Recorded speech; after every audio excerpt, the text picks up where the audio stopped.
education.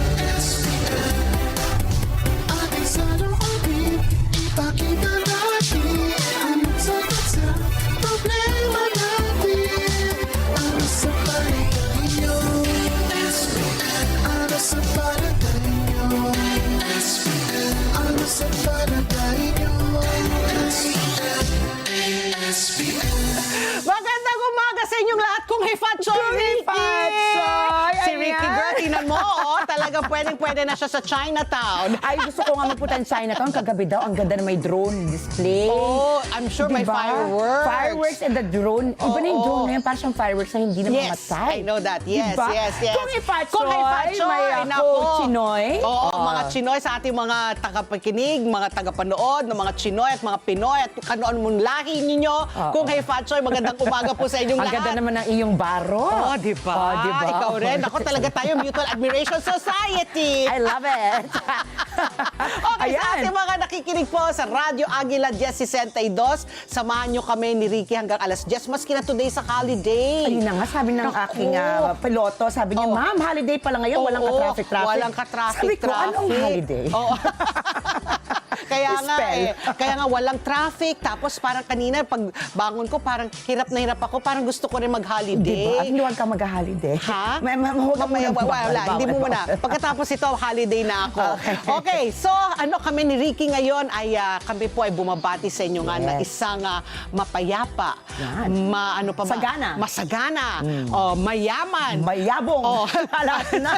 mayabong. Sana po lahat kayo makatanggap ng angpaw. Ayan. Ako nga, tikoy na nga lang. O, tikoy. Kumain ako ng tikoy kagabi. Ako din. Ako Diba? alas 12, kumain ako ng tikoy. Alas Ayan. 12 gising ka pa. Oo, Siyempre ako alas syempre. 9 tulog na ako.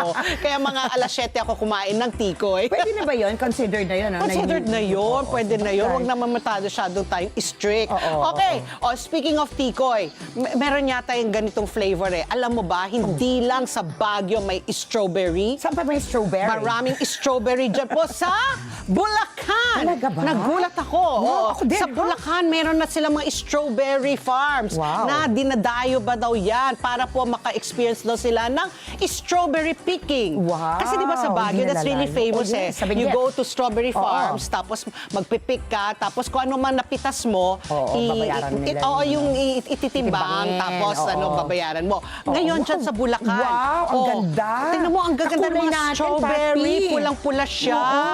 Oh, ito, patunay po na lumalakas na po ang strawberry industry sa Bulacan, hindi lamang po sa production ko, hindi pati sa agritourism. So, kasi nga marami nang pupunta dyan para nga mag-strawberry picking. At least hindi na masyado malayo. Hindi na masyado malayo, Bulacan. Kasi Oo. Bulacan is 1 hour away lang Oo. yan, eh, no? So, kaugnay nito, sumailalim po sa Philippine Good Agriculture Practices Training ang mga strawberry farmers po ng IntelliFarm sa Balagtas, Bulacan. Ayan po. Ito ang first ever indoor vertical strawberry Wow. farm in the Philippines. So hindi Oo, po siya, no? pag sabihin vertical Oo, farm, ayan, oo, tingnan oo, nyo, pataas siya, pataas no? siya, Oo. di ba? So hindi na siya nakaano sa lupa, Oo, hindi, di ba? hindi ka na makukuba. Hindi ka na makukuha. So ayon po sa Department of Agriculture, ang Central Luzon, gumagamit po ang IntelliFarm ng makabagong teknolohiya tulad po ng indoor vertical hydroponics. Wow. Kung saan pa vertical nga ang pagtatanim upang mapataas ang ani habang napapanatili ang kalidad at kaligtasan po ng produkto. So para syempre siguro yung mga peste, yung mga peste, di ba? Oo. Hindi na masyadong gumagapang yan. So sa tulong po ng modern technology, mas pinagtitibay ang posisyon ng Bulacan bilang isa sa mga umuusbong na sentro ng Wow. strawberry production at agritourism sa bansa. Parang maganda pumunta dyan. Oo nga. I wonder if that's all year round. Malamang, no? Oo, kasi indoor na siya, Oh, no? indoor Parang na siya. greenhouse Controlled na effect, yung no? ano, no? Oo. Yung climate, di ba? Yung Oo. temperatura. Ayun, Hindi no? katulad sa Baguio na old, ano season. pa rin. O May gusto ni, season. syempre, ni Joy mag-shoot doon. Kasi I'm sure, magpipick yan ng strawberries. Ayan, kakain kami ng Oo, strawberries. oo. Pero alam ba kahit nga sa Baguio, di ba sa Baguio Country Club, Oo, hindi ka na yes. kailangan pumunta ng bigay. Pero yung garden lang na maliit. Garden, oo. Para na masabi lang na nakapag ano ka, Oo, yung mga anak ko nakapag-taking ka. dati mahilig Ako mag-strawberry, oo. Pero sabi ko nga itong ano, yung sa Bulacan, parang very interesting to see kasi nga vertical. Oo nga. 'Di ba? I wonder how tall, no? Ilang layers yan ng mga strawberry picking. So kawawa naman yung mga nasa itaas na mga strawberry, baka hindi sila mapipintas. Mapipitas. Kawawa naman sila. Di ba? Ayan, oh. Ayan. Ayan, Hindi, oh. parang 5 layers lang yata. 5 layers. Oo, And I parang. wonder how much, how many like kilos, Ay, ang no, ganda, of ang ganda ng strawberries. packaging. Ang ganda ng packaging. Oo. Mukha na, sana matamis. Sana no, matamis, sana oo matamis, oo. At saka sana nga, yung variety niya, yung medyo malaki-laki. Yeah, parang sa Korea, no? Parang sa Korea, ang Oo. laki-laki. Or Tsaka sa ang tamis, Japan. sa Korea, O tsaka yung sa sa Japan, Japan. ang laki-laki. Kasi sa Baguio, may small, medium, large. Di ba may mga maliliit na, minsan liliit talaga. Tapos meron na rin sila malaki-laki. Oo, ayan. Naku, Oo, tingnan ayan. mo, So parang congratulations sa ating mga strawberry farmers dyan po sa IntelliFarm sa Balagtas, Bulacan. Don't worry, si Jaime pupunta dyan at magko-cover. Oh, aside from strawberries, di ba, merong grapes na rin tayo sa La Union. Masarap ba? Natikman mo na? Maasim-asim eh. Pero ewan ko, dati ewan ko lang ngayon kung Oo. nag-improve na. Oh, okay. Pero syempre, pag hindi likas sa atin, parang Siyempre. mas mahirap na Oo. maging matamis. Kaya naman, iba pa rin yung mangga natin. Oh, di ba? Dahil yung likas sa atin, yes. daw number 1 tayo. Yes. Pinaglalaban ko yan more than Thailand. Correct. Oo, Mangoes, di ba? mangoes, Oo, correct di ba? eh. O, ikaw, ano ako pang ano naman, mo? meron Sige, din ako- magyabang ka ngayon. Magyabang din ako. Na naka-choms, naka-gold Naka-choms ako. ang red and gold. Very Napakainit lucky. pala nito. Parang hindi ako makain. Oh. Isa pong makabagong pag-aaralan na katuklas ng potensyal ng Mount Makiling. Pinagmumula naman ito. Ito Oh. talagang pangyabang to. Biodiesel feedstock. Biodiesel, Matapos oh. ma-discover ang mga special yeast na naglalaman ng mataas na lipid o taba Ayan, nako. Nako. na pwedeng gawing biodiesel na isang renewable at mas environment-friendly na alternatibo sa fossil fuels. Correct. Nakuha ang mga yeast na ito mula sa iba't ibang bahagi ng kalikasan katulad ng ferns, moss, mga ugat, orchids, balat at dahon ng mga punong kahoy sa lugar.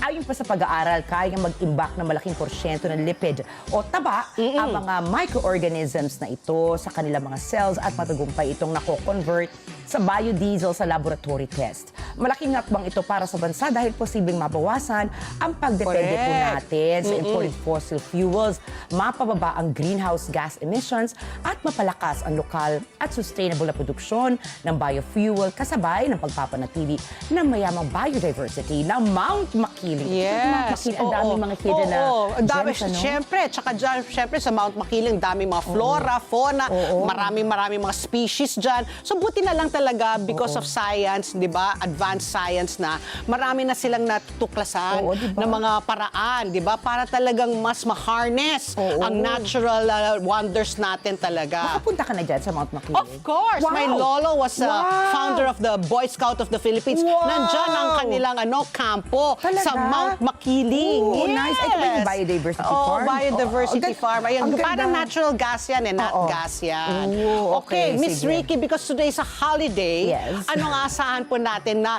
status ng ating panahon ngayon? Sige, doon miss ko na mag-weather girl. Oh, Ngayon, weather para girl. ngayon Ikaw pong kahapon wala holiday. kang weather eh. Kasi Oo, nga, wala, weather. technical difficulty tayo kahapon. Ito po, para po sa ating holiday ngayon, makakaranas po tayo ng maulap na himpapawid at kalat-kalat na mahinang pag-ulan sa Cagayan Valley, Cordillera Administrative Region o CAR at Ilocos Region. Epekto po yan ng Northeast Monsoon or amihan. Ito nga, may update din ako dito. Oh. Nag-monitor ako sa Pag-asa kanina. Oh. Posible daw na mag-extend ang amihan up to the first week of March. Oh. So yung sa dulo ng February, Oo. meron daw pagbugso ng amihan. Ng So malamig malamig-lamig pa rin. Ayan. Habang ang easterlies ay magdadala ng maulap na himpapawid and isolated rain showers and thunderstorms sa Metro Manila at sa natitirang bahagi ng ating bansa.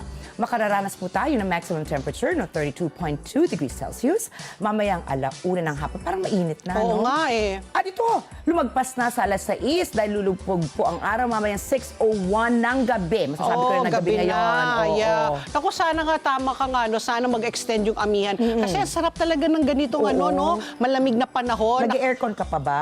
Siyempre, alam mo naman ako, di ba? Kung ganyan ako kanipis, hindi na ako mag-aircon. Pero kami ni Joy Me, kailangan mag-aircon. Ba't tinadami mo? Sabi siguro ni Joy, nananahimik ako. Ayoko nga mag-isa lang ako. Gusto ko damay-damay. O ito, dahil today's Tuesday, ay nako, masamang balita. Nagpakarga ba kayo ng gasolina, ng diesel? Dahil ngayon, today, umarangkada na po ang taas presyo po sa mga produktong petrolyo kaninang umaga. Mga iba nga, kaninang madaling araw or kaninang Nagpakarga na, no? midnight, di ba? Sa gasolina, ito na po ang pang-anim na sunod-sunod po na dagdag presyo. Habang sa diesel at kerosene, ito naman po ang pang-walo na sunod-sunod po na oil price hike. So ito po, tumaas po ang ating diesel ng 60 centavos po kada litro. Ang gasolina, nako, medyo Wow, ang aray. laki naman ito, Malaki. aray ko. 1 peso 20 centavos po kada litro. At ang kerosene po, 60 centavos po kada litro. So lahat po nagtaasan. Talaga po, ang gasolina ang pinakamataas, 1 peso 20 centavos. Ayon pa sa Department of Energy Oil Management Bureau, bunsod pa rin daw ito ng geopolitical tension sa Iran na nakakagambala sa supply. May panganib umano po magkaroon ng supply disruptions sa Strait of Hormuz. Ang Strait of Hormuz ay isang mahalagang ruta po ng oil supply mula sa Persian Gulf sa gitnang silangan sa Middle East. Dagdag pa rito ang walang katiyakan sa pag-uusap sa nuclear program ng Iran ang nakakadagdag pa sa paggalaw sa presyo ng langis. Alam mo, kailan kaya darating yung araw na mapayapang buong mundo? Parang wala na nga. Parang palala na Oo, palala. di ba? Palala ng Nakakatakot palala. na eh. Parang ito mananahimik tapos may isa Oo, may gugulo manggugulo, naman. magkakagulo. Parang Oo. wala ba tayong peace muna, time Diba? out? Diba, meron ba yan? Kailan ba yan? Elizabethan period ba yan? Oo. Unang panahon. Ayun Oo. lang yung may Conquer, time of conquer peace, lang. diba? Oo, conquer lang. Pero Oo. kahit paano, nagpahinga naman sila. Nagkaroon naman sila Oo ng break. naman, oo. Kaya kailan kayo magkakaroon ng break? Kaya ng nga, world sana peace? buhay pa tayo. Okay. Ito naman po ang ating Super Panalo News ngayong Martes, Juicy Tuesday. Kung wala tayong magandang balita sa buong mundo, ito dito na lang dito sa Pilipinas. Hindi ito galing sa Marites, ha? Ano ito? Sure na sure. Confirmed.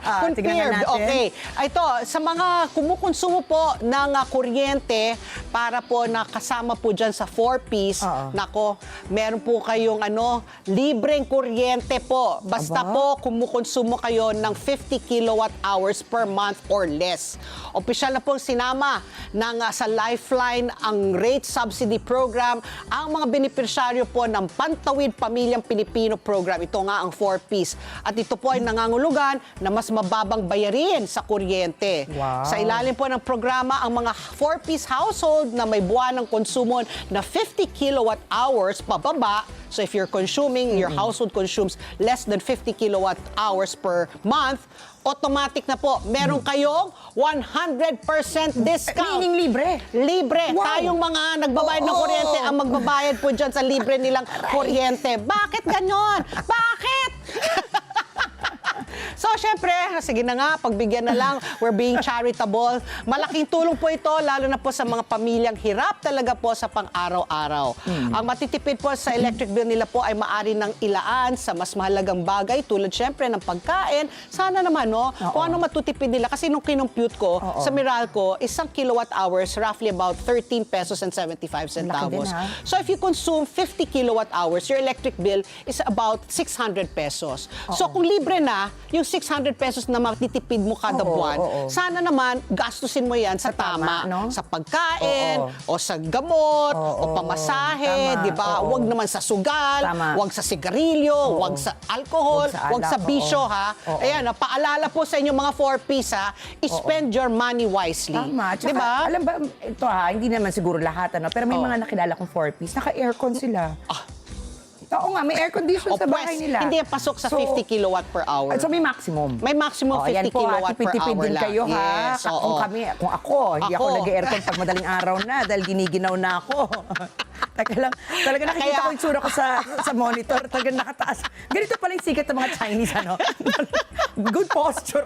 Okay, speaking of that, Gado, yung best part, automatic na po yung pagsasama po sa programa. Basta ikaw po ay kasama sa 4-piece, ayan, automatic kasama ka na dito sa libreng kuryente ng 50 kilowatt per hour or less, per month or less. Hindi na kailangan nyo pumila o mag-apply o mag-submit ng kung ano-anong requirement. Basta kapag 4-piece beneficiary, pasok na po ang konsumo nyo covered na ito ng Meralco. Ang hakbang na yan po ay bahagi ng layunin na gawing mas accessible at mas direkta ang tulong ng pamahalaan. Pero bakit kami ang magbabayad? Dapat yung pamahalaan, hindi yung mga... Subsidize ba natin? Oo. Saan kukunin ninyo? Sa atin. Saan sa atin? Sa buwis natin. Oo. So, hindi na dapat po mahirapan ng mga pamilya para makakuha po ng benepisyo na para sa kanila. Sa panahon po ng patuloy na pagtaas po ng gastusin, kahit maliit na bawas sa buwan ng bayarin ay malaking ginhawa na. Ayan. Kaya pala, dapat tinanong natin yan kay Joe Zadariaga diba? last week. Oo. Kung alam ko lang kung pumasok itong Joe, sino magbabayad nung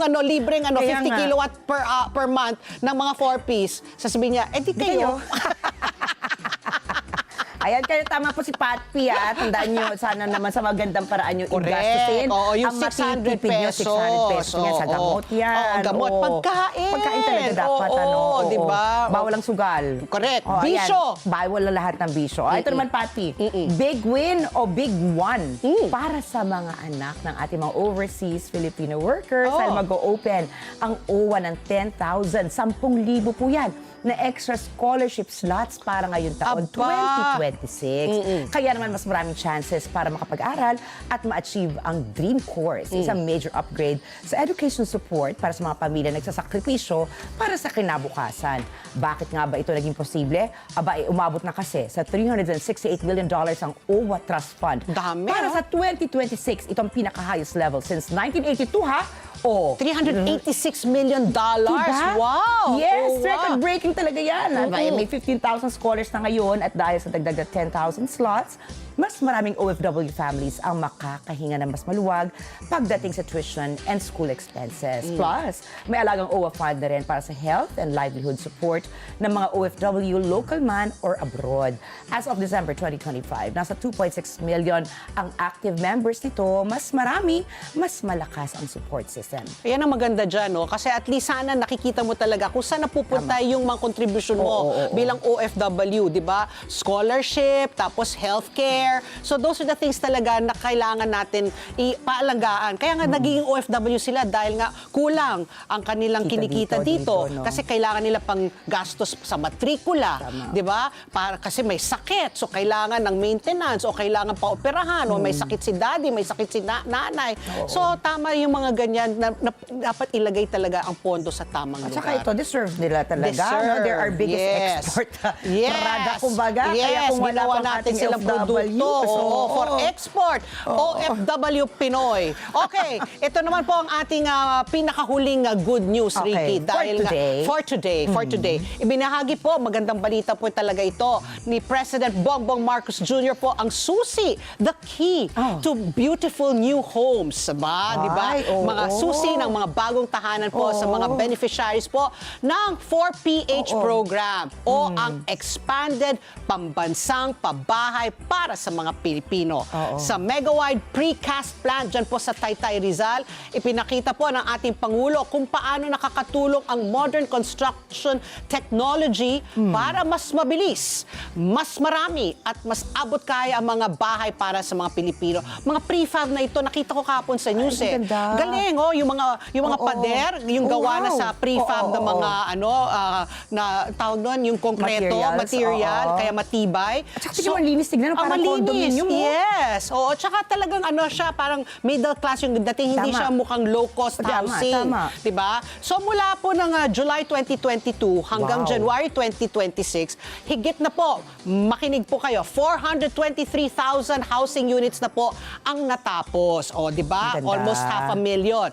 Special po ang event kasi namahagi nga po ng symbolic key sa mga beneficiaries sa Palayan, San Mateo, Caloocan, Imus, San Fernando at dyan po sa Mamburao. May pilot up rental housing project din po sa UP Diliman para sa mga nagre-renta naman.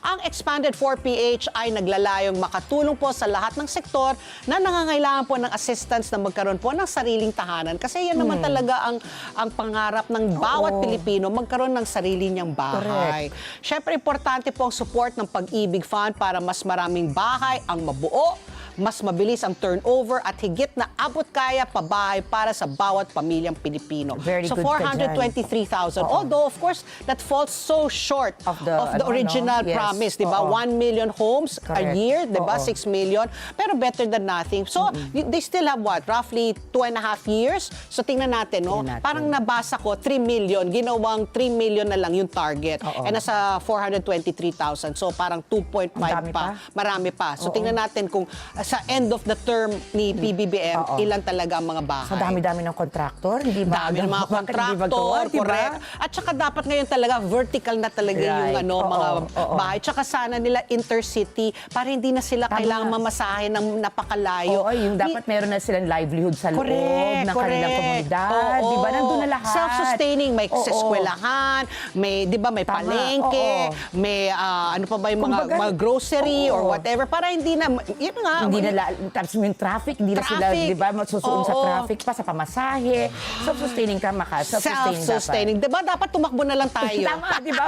President and Vice President. Okay, speaking of pamasahe, ito na. Batay po sa Bangko Sentral Wala ng kang chiching. Pilipinas. Wala akong chiching. Wala na naman yung ating DJ eh. Spinner? Wala yung spinner natin. Okay, batay po sa Bangko Sentral ng Pilipinas, kahapon po nagsara ang ating piso kontra dolyar sa halaga. Naku, magandang balita ito. I know, I thought of you last Of night course. na nakita ko to. Thinking of me. Yeah, what thinking of you?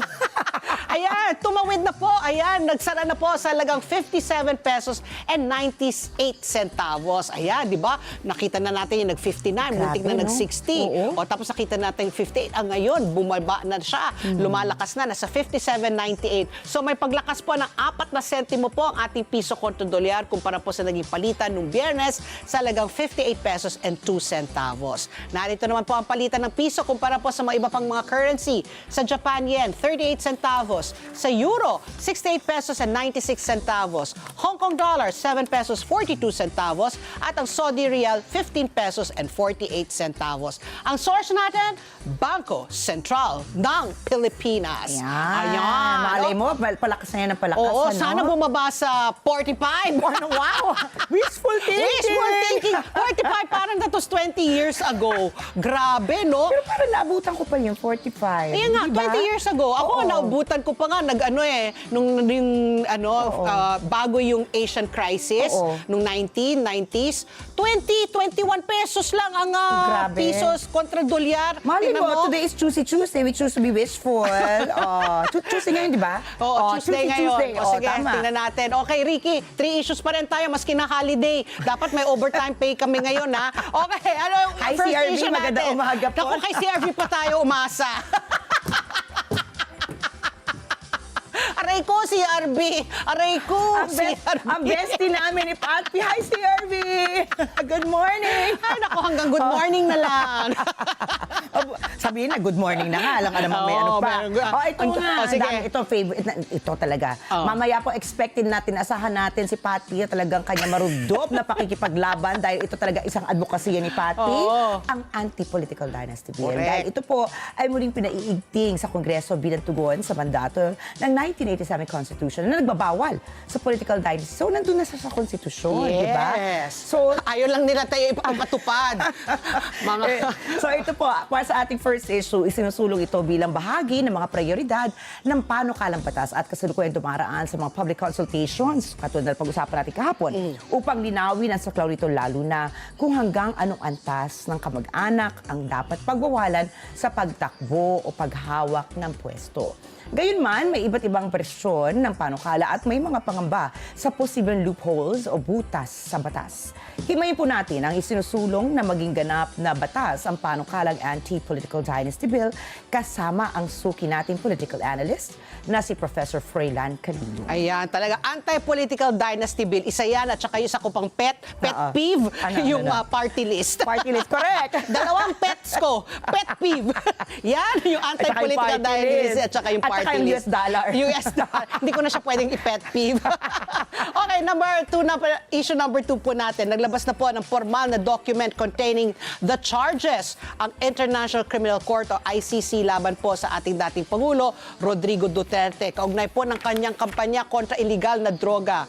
Nakasaad po sa naturang dokumento ang mga tinukoy na co-perpetrators o mga kasabwat niya sa sinasabing common plan. So pag-usapan po natin ang issue na yan, syempre makakausap natin ang ating suki, ang dating legal advisor at spokesperson rin po ni former President Rodrigo Duterte. Walang iba kundi si Attorney Sal Panelo. Yan po ang ating issue number 2. Nako, kasi umiinit na yung issue na yan. Tsaka Naglabas malapit na yung kanyang, confirmation of hearings, charges, di ba? no? Oo. Confirmation of charges. oo. February 23. Yes, di ba? oo, The so first. nakaabang yan, di ba? Abang-abang. Oo, ayan. Ito naman, issue number 3 po natin ngayon.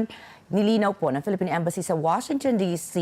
na patuloy na pinahihintulutan ng Estados Unidos ang dual citizenship at wala pang pagbabago sa polisiya nito sa gitna ng kumakalat na maling impormasyon or misinformation po ukol sa umano'y paghihigpit. Pag-usapan nga natin itong sinasabi na walang pagbabago sa policy at patuloy pa rin na pinahihintulutan ang US and ang dual citizenship ng mga Pinoy. Gayon din ang iba pang immigration issues. Kasama po natin mamaya si Attorney Michael Garfinkel, isang immigration lawyer. Yan, Uy, live. po ng mga Of natin. course, Mga guest guwapo natin talaga ngayon. ba? Walang pangit talaga. Kaya ayoko yung sinasabi ni Andrew humanap ka ng Ayoko pangit. din yun. Ayoko. Sabi ko, ikaw na lang, oy. Ikaw na lang, oy. Sabi ko sa kanya, ayoko talaga. Okay, Ano so sinasabi mo? Pagising sa umaga. Gusto ko, pogi ang katabi ko. Tama. Baka ako ay magkaroon ng nightmare pag matutulog na lang ulit ako. Itulog mo na lang. Tulog ka na lang. Okay, so mamaya kausap natin po si Attorney Michael Garfinkel dito po sa studio. Kaya sabi ko nga kahapon, di ba, plinag na natin na siyang guest natin. So kayong mga nakikinig, nanonood, kung meron kayong mga katanungan, baka meron kayong mga kamag-anak na nangangamba or nasa Amerika, natatakot dahil nga dito sa mga sunod-sunod na balita, ginagawa ng ICE, ng Immigration Customs enforcers. Ayun po, ipadala nyo na lang sa amin ang inyong katanungan. Pero ito, bago tayo mag-commercial break, para sa karamihan po ng mga Pilipino, hindi na bago po ang issue ng katiwalian mula sa lagayan sa mga tanggapan ng gobyerno hanggang sa irregularidad sa paggamit po ng pondo ng bayan. Irregularities. Irregularidad. O, 6 kasi. Pagbagyan nyo na. Times 2. Oo nga. Okay. So, kasi ito, may ginawang survey ang Okta Research. Sabi nilang ng Okta, 73% daw ng mga Pilipino ang nagsasabing laganap na ang bribery. Alam na nila Saan yung, kumbaga, kaya ngayon? ano na yan, kumbaga, matik na. Matik no? na. SOP nga eh. SOP na.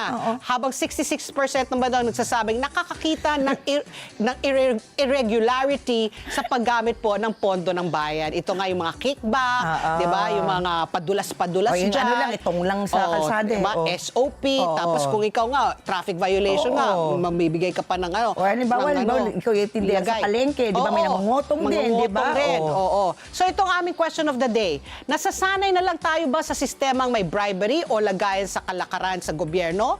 Ano sa palagay nyo? Ayan. Kayo ba'y nasasanay na lang o kailangan talaga natin baguhin natin? Huwag dapat sana systemic. Oo, diba? tama. Let's start small steps muna. Huwag tayong maglalagay sa mga traffic enforcer na huhuli sa atin. Kumbaga, kung tayo nagkamali, edi sorry. O, di ba? O, di bayaran mo yung yung penalty mo, multa. Oo, diba? Pero huwag ka maglalagay para lang makalusot ka. Yung mga ganyan umpisa para matuto. Mga BIR, pagbigyan kayo ng LOA, di ba? Huwag nyong Yan yan. pa pala yung pet peeve ni Pat. Isa pa, love letter. Love letter. Di ba ko yung love letter na nakasulat, love, I Diba? miss you. Pero yung magbayad ka, iba yun. May utang ka. May utang ka, hindi ka nagbabayad ng tamang buwis. Ano? Bakit natawag na love letter yun? Akala ko tuloy na una, kaya nilinaw ko kahapon sa panauhin natin kung ano yung LOA. Kasi ang tawag mo love letter. Because nga, wala, I'm being sarcastic. Okay, mag-comment lamang po kayo sa aming Facebook account at hanapin lang po ang Net25 News and Information at makibagi sa aming talakayan online. At magbabalik pa po ang ASPN. Ano sa palagay nyo?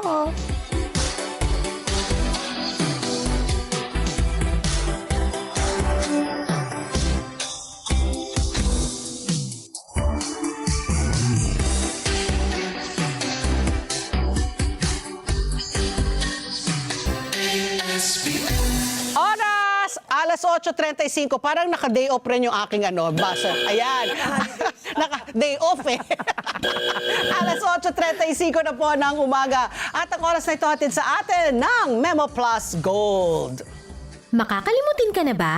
Yung bag, cellphone o pinamili mo? Naiwan mo kung saan-saan? Sa school, nag-review para sa exam pero nalimutan mo na agad ang iyong pinag-aralan? Huwag tiisin ang pagiging malilimutin. Mag-Memo Plus Gold araw-araw. Ang Memo Plus Gold ay isang herbal supplement na gawa sa 100% pure and natural Bacopa monnieri na pagtibay sa clinical studies na makakatulong na pagbutihin ang memorya at concentration, pagbawas ng stress para laging focus at mentally alert. Memo Plus Gold. Iba ang brainy. Available sa mga butika, Mercury Drug, Shopee at Lazada. Oras muli, alas 8:36 na po ng umaga. Silipin na natin po ang maiinit, nagbabagang mga balita ngayong holiday, Tuesday, February 17. ESPN pa rin ating sinundang pangunahing news. Ang una nating headline, Malacanang naninindigan, handang makipagtulungan ang Pilipinas sa Interpol. Manila RTC naglabas ng precautionary hold departure order labang kina Estrada, Bonoan at iba pang dating opisyal ng DPWH. Sandigan Bayan, 3rd Division, pinayagan po si former Senator Bong Revilla na maghain po ng motion for reconsideration sa Office of the Ombudsman. NBI naghain ng kasong cyber libel laban sa isang dating broadcaster at isang vlogger kaugnay ng peking. Mas pinasarap na chicken nam nam nam. Tikman na. Sarap ng chow. Maghaharap sa Switzerland para sa ikalawang round ng nuclear talks. Sa ating balita nga pulis, bangkay na nawawalang byuda ng dating barangay captain sa Angeles City natagpuan sa kanilang compound. At sa ating showbiz pasilip, naku, kilala mo ito. Of Si course. Pipo Bryson, nagdiriwan ng kanyang ikalimang dekada sa Wow, musika. kilala ko ba siya? Of course, ako Seriously, kilala ko anong siya. kanta niya? Ano ba yung kanta nga niya? Naku, ito na naman ako sa mga title.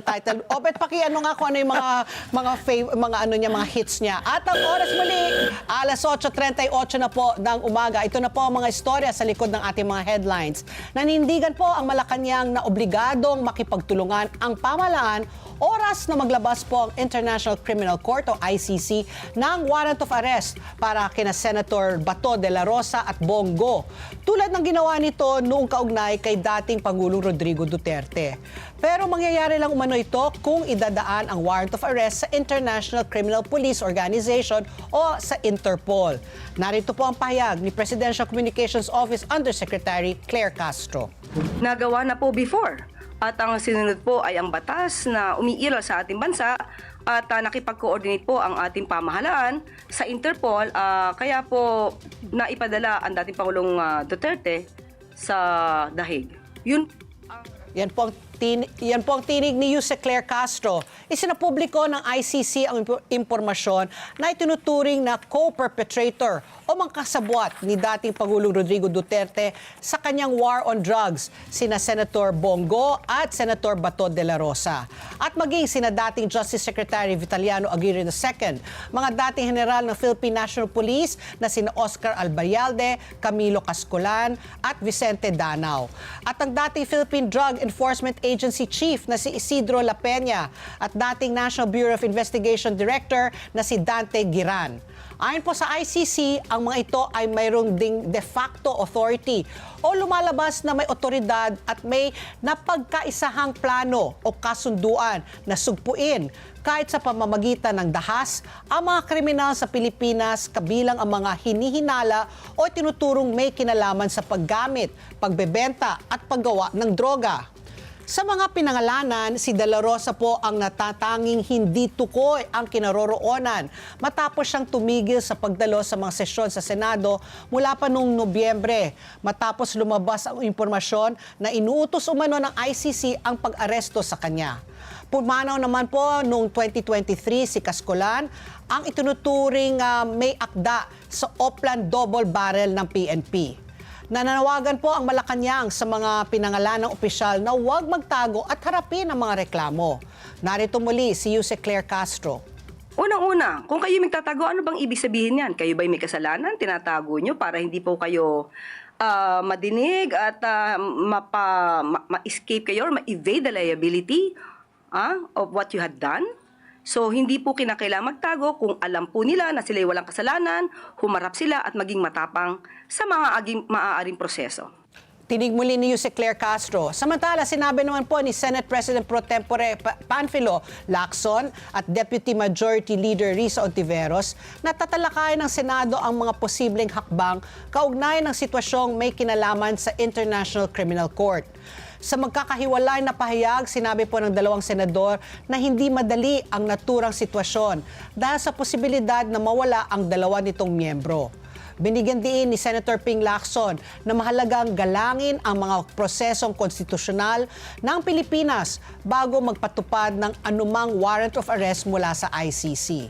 Sinabi naman po ni Senator Risa Ontiveros na mas komplikado at masalimut na proseso itong issue kaugnay ng ICC na kailangan harapin ng Senado bilang institusyon sa tamang panahon. Ricky, grabe no? Oo. Ano na? I wonder nga kung may warrant of arrest na soon ilalabas at anong gagawin, no? If Oo. ever, wala na si Senator Bato, nagtatago. Oo, Si Senator si Bongo Bongo. kaya Papasok pa magtatago. kaya? Oo. Oo.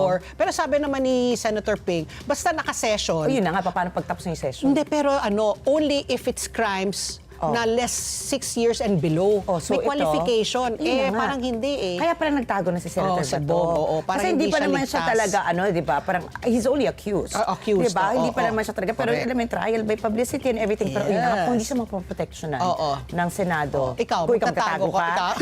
Ako, kung meron akong paraan, Oo. di ba? Kung may kukup sa akin, kung meron akong pera na habang buhay, hindi ko kailangan magtrabaho, meron akong naitabi, why not? Ayoko kaya rin doon ako sa kulungan. Kahit sa The Hague, imagine ha? Maski na sa May The winter Hague yan, maski na hotel yan, pero yun at yun lang ang Nakakulong gagalawin mo, ka. nakakulong ka. Oo. Never mind. Never mind. Ayan na nga.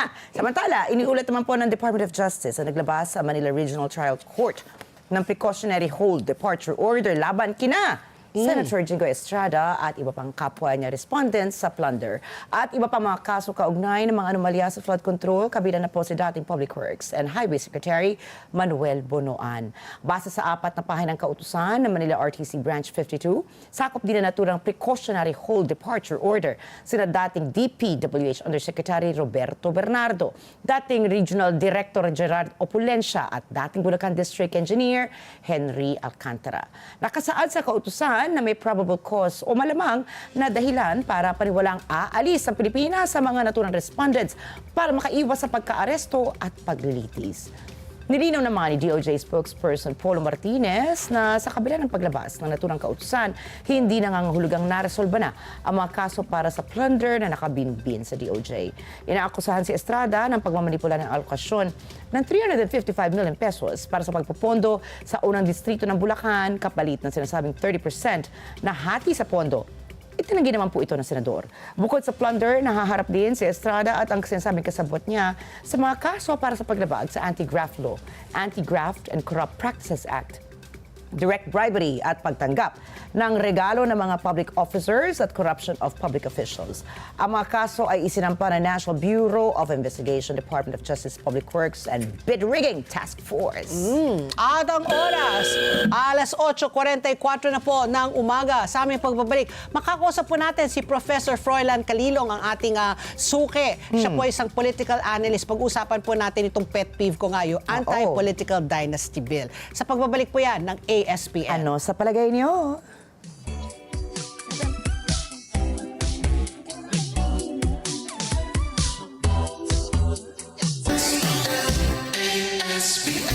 Oras! Alas 8:46 na po ng umaga at kasama na po natin sa linya ang ating suki, si Professor Froilan Calilong, ang ating political analyst para pag-usapan natin itong anti-political dynasty bill. Magandang umaga po, Prof. And welcome back to ASPN. Good morning, sir. Yes, good morning po. Good morning po at magandang umaga po sa lahat ng ating mga subscriber. Happy Chinese New Year po Ayan. sa ating mga kababayan. Oo nga, kung Hey Fat Choy. Prof, napatawag kami kasi nga mainit po itong usaping anti-political dynasty bill sa 21 na mga priority bills na gusto ipasa ng ating Pangulo. Isa ito sa talagang mainit na diskusyon. Umiikot na rin, nagkakaroon ng consultative mga roundtable discussions. Nakatatlo na yata, if I'm not mistaken, mistaken, Pasig, Cagayan de Oro, and Bulacan yata, no? So, please enlighten us, Professor. Do you think na finally may papasa, although may batas na, no? Hindi lang talaga binigyan po ng ng paa yung mga implementing rules and regulation, yung IRR, hindi ginawa. Kaya natulog na lang ito sa ating saligang sa kangkungan. Do you think finally maisa sa batas na? At ano yung mga parameters? Kasi the argument hanggang second degree of consanguinity. Pero marami gusto hanggang fourth degree, yung mga first cousin kasama. So kayo na po magbigay sa amin ng liwanag sa yung chance po na ito po ay magiging isang batas na. Well, as with any kind of priority measure, no, or a very important legislative matter, I think it will boil down to the urgency, number one.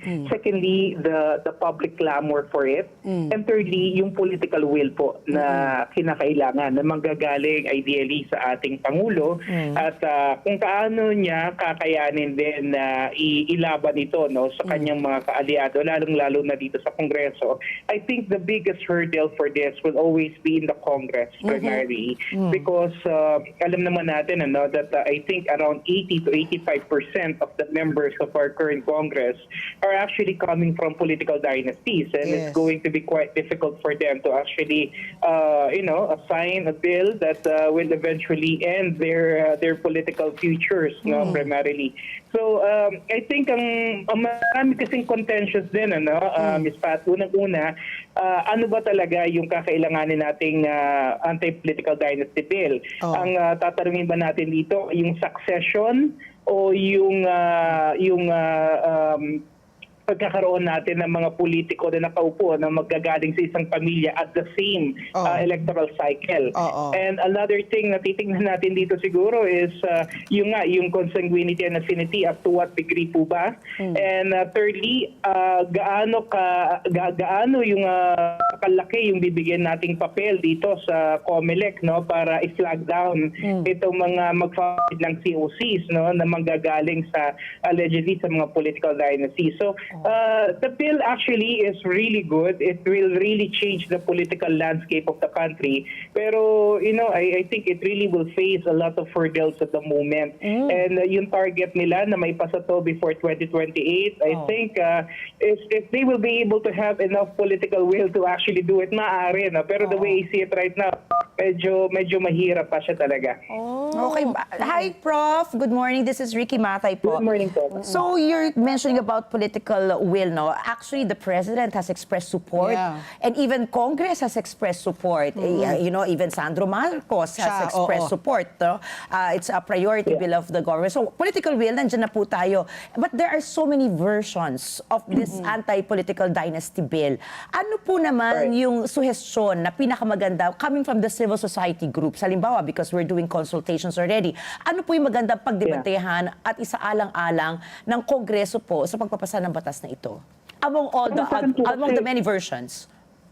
Right. Actually, yung po kasing version ni Speaker Bogie D and then Sandro Marcos, I think it does not resonate to a well-meaning political dynasty bill. Kasi ang nangyayari ron, parang technically, parang rotation lang. So parang political noise lang ba? Parang you're saying, Prof, it's just political noise? Yes. So, okay. Yes, so parang hindi siya hindi ko siya nakikita na talagang genuine na anti-political dynasty bill, no.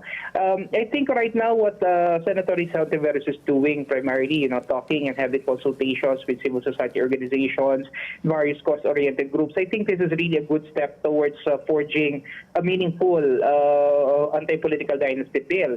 Pero yun nga, kumisan kasi kahit maganda yung nilalatag natin sa mga provision, minsan ang problema natin dito is yun nga, pagdating sa botohan, sa plenary, sa PICAM, mayroon ba tayong mga pagtutol na makikita? And kumisan kasi, talagang magtatagal siya na matatabunan ng iba't ibang mga issues, lalo na ngayon, may kinakaharap pa tayong another impeachment against the Vice President. So, we'll see. No? So you're saying po, you're saying po, na among all the versions, pinaka-pabor po kayo sa version po ni Senator Risa Ontiveros. Can you walk us through bakit po ito yung sa tingin nyo ang best bet natin? Well, I think that's a lot better, no? Kasi nga una-una nanggaling siya sa consultative mechanisms, no? So in short, we have people that really gave their insights or their valid suggestions or recommendations regarding the bill. And I think that's very good, no? Kasi hindi lang gagaling sa politiko yung kanilang mga sentimiento. No? So I think that's a valid point, no, to begin with. And then secondly, I think the way I see it, it will still be refined and mas gaayos pa yung mga provisions Ibig ko po sabihin, ilalatag nila. Yes, Prof. As brought about by this consultation. Yes, Prof. Ibig ko po sabihin, pwede po bang himayin natin bakit po yung version po ng kay Senator Ontiveros yung pinaka-maayos ngayon na i-considera? Yeah. Ano pong meron ito na wala yung ibang version? Well, sa akin unang-una, yung kakayahan ng yung pag-empower doon sa mismong tao, no, sa mga members ng civil society to contest, yung mga magpa-file ng COCs kung sakasakali na meron silang mga nakikita na na mga paglabag, no, kung sakali mang maipapasa to. I think that's a good that's a very good provision. Number one, because it empowers the people directly, no, na makialam, no, dito sa usaping pampolitika sa bansa, and at the same time, no, magkakaroon tayo talaga ng greater vigilance, no, regarding the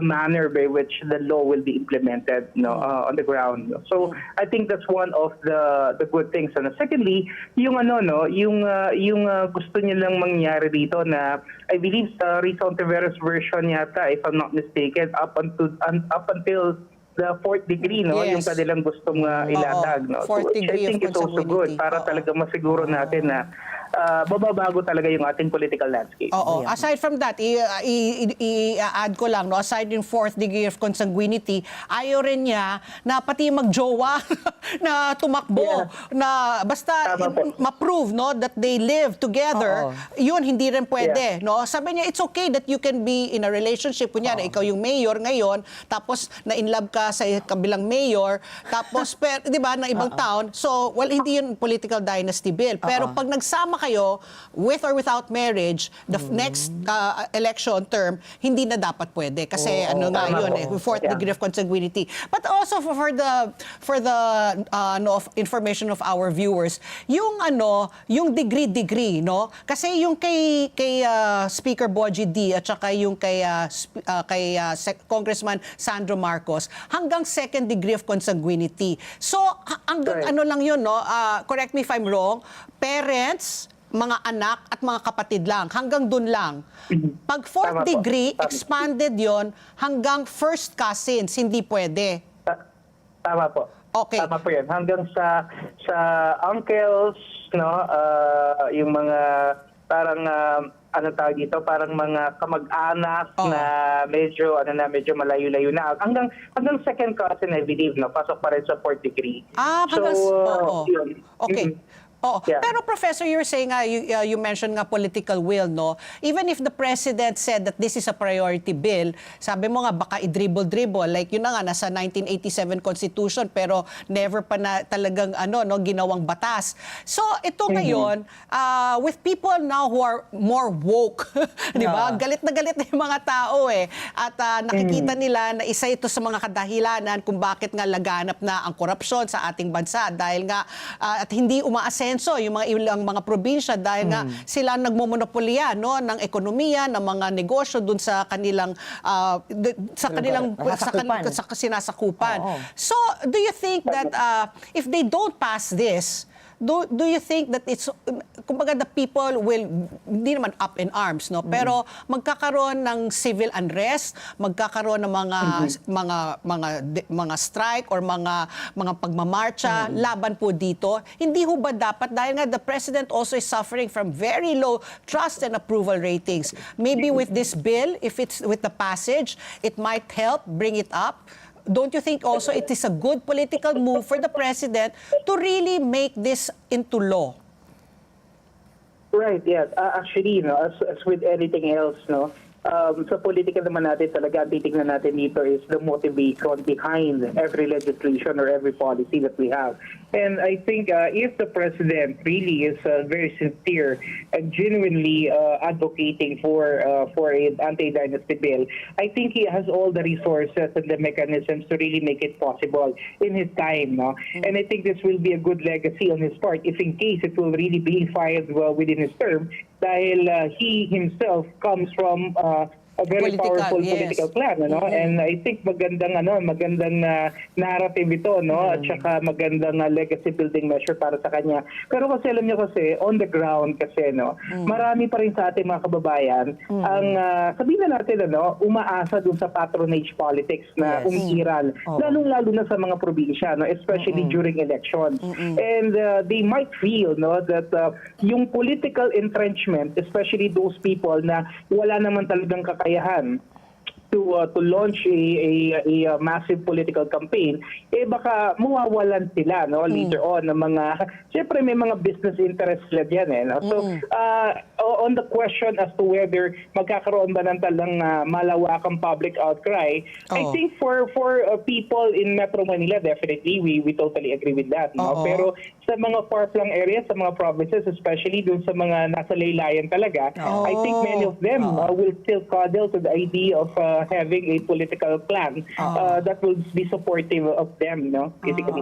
Actually, I was gonna ask nga, let me be the devil's advocate now, kasi gusto natin tignan yan sa lahat ng anggulo. Marami pa rin, magugulat ka, Patty, ha? Marami pa rin, lalo ngayon nasa ilalim ng laylayan, ang talagang, talagang pro-dynasty. Because number one, tama ba to, Prof, na feeling nila na, yung nalalabag yung karapatan nilang bumoto at pumili dahil sa anti-dynasty. Ironically, ha? Kasi nga nasanay sila. So, may question po, could banning these dynasties unintentionally weaken yung stability po dito sa mga areas that are still, dependent on it? And another question, sabi kasi nila dati, may good and bad dynasty. Do you believe in this, that there's good and bad dynasty? Kaya yung iba nakaangkla pa rin, lalo na yung mga kababayan natin na nga na, kumbaga, patronage politics yung nakasanayan nila, nakaangkla pa rin po. Because there is a good dynasty. Nasanay na sila. They don't know any better. But do you believe that there's good and bad? Yeah, I totally agree with that naman, kasi I've been researching about dynasties basically, may mga isulat na rin akong articles about dynasties.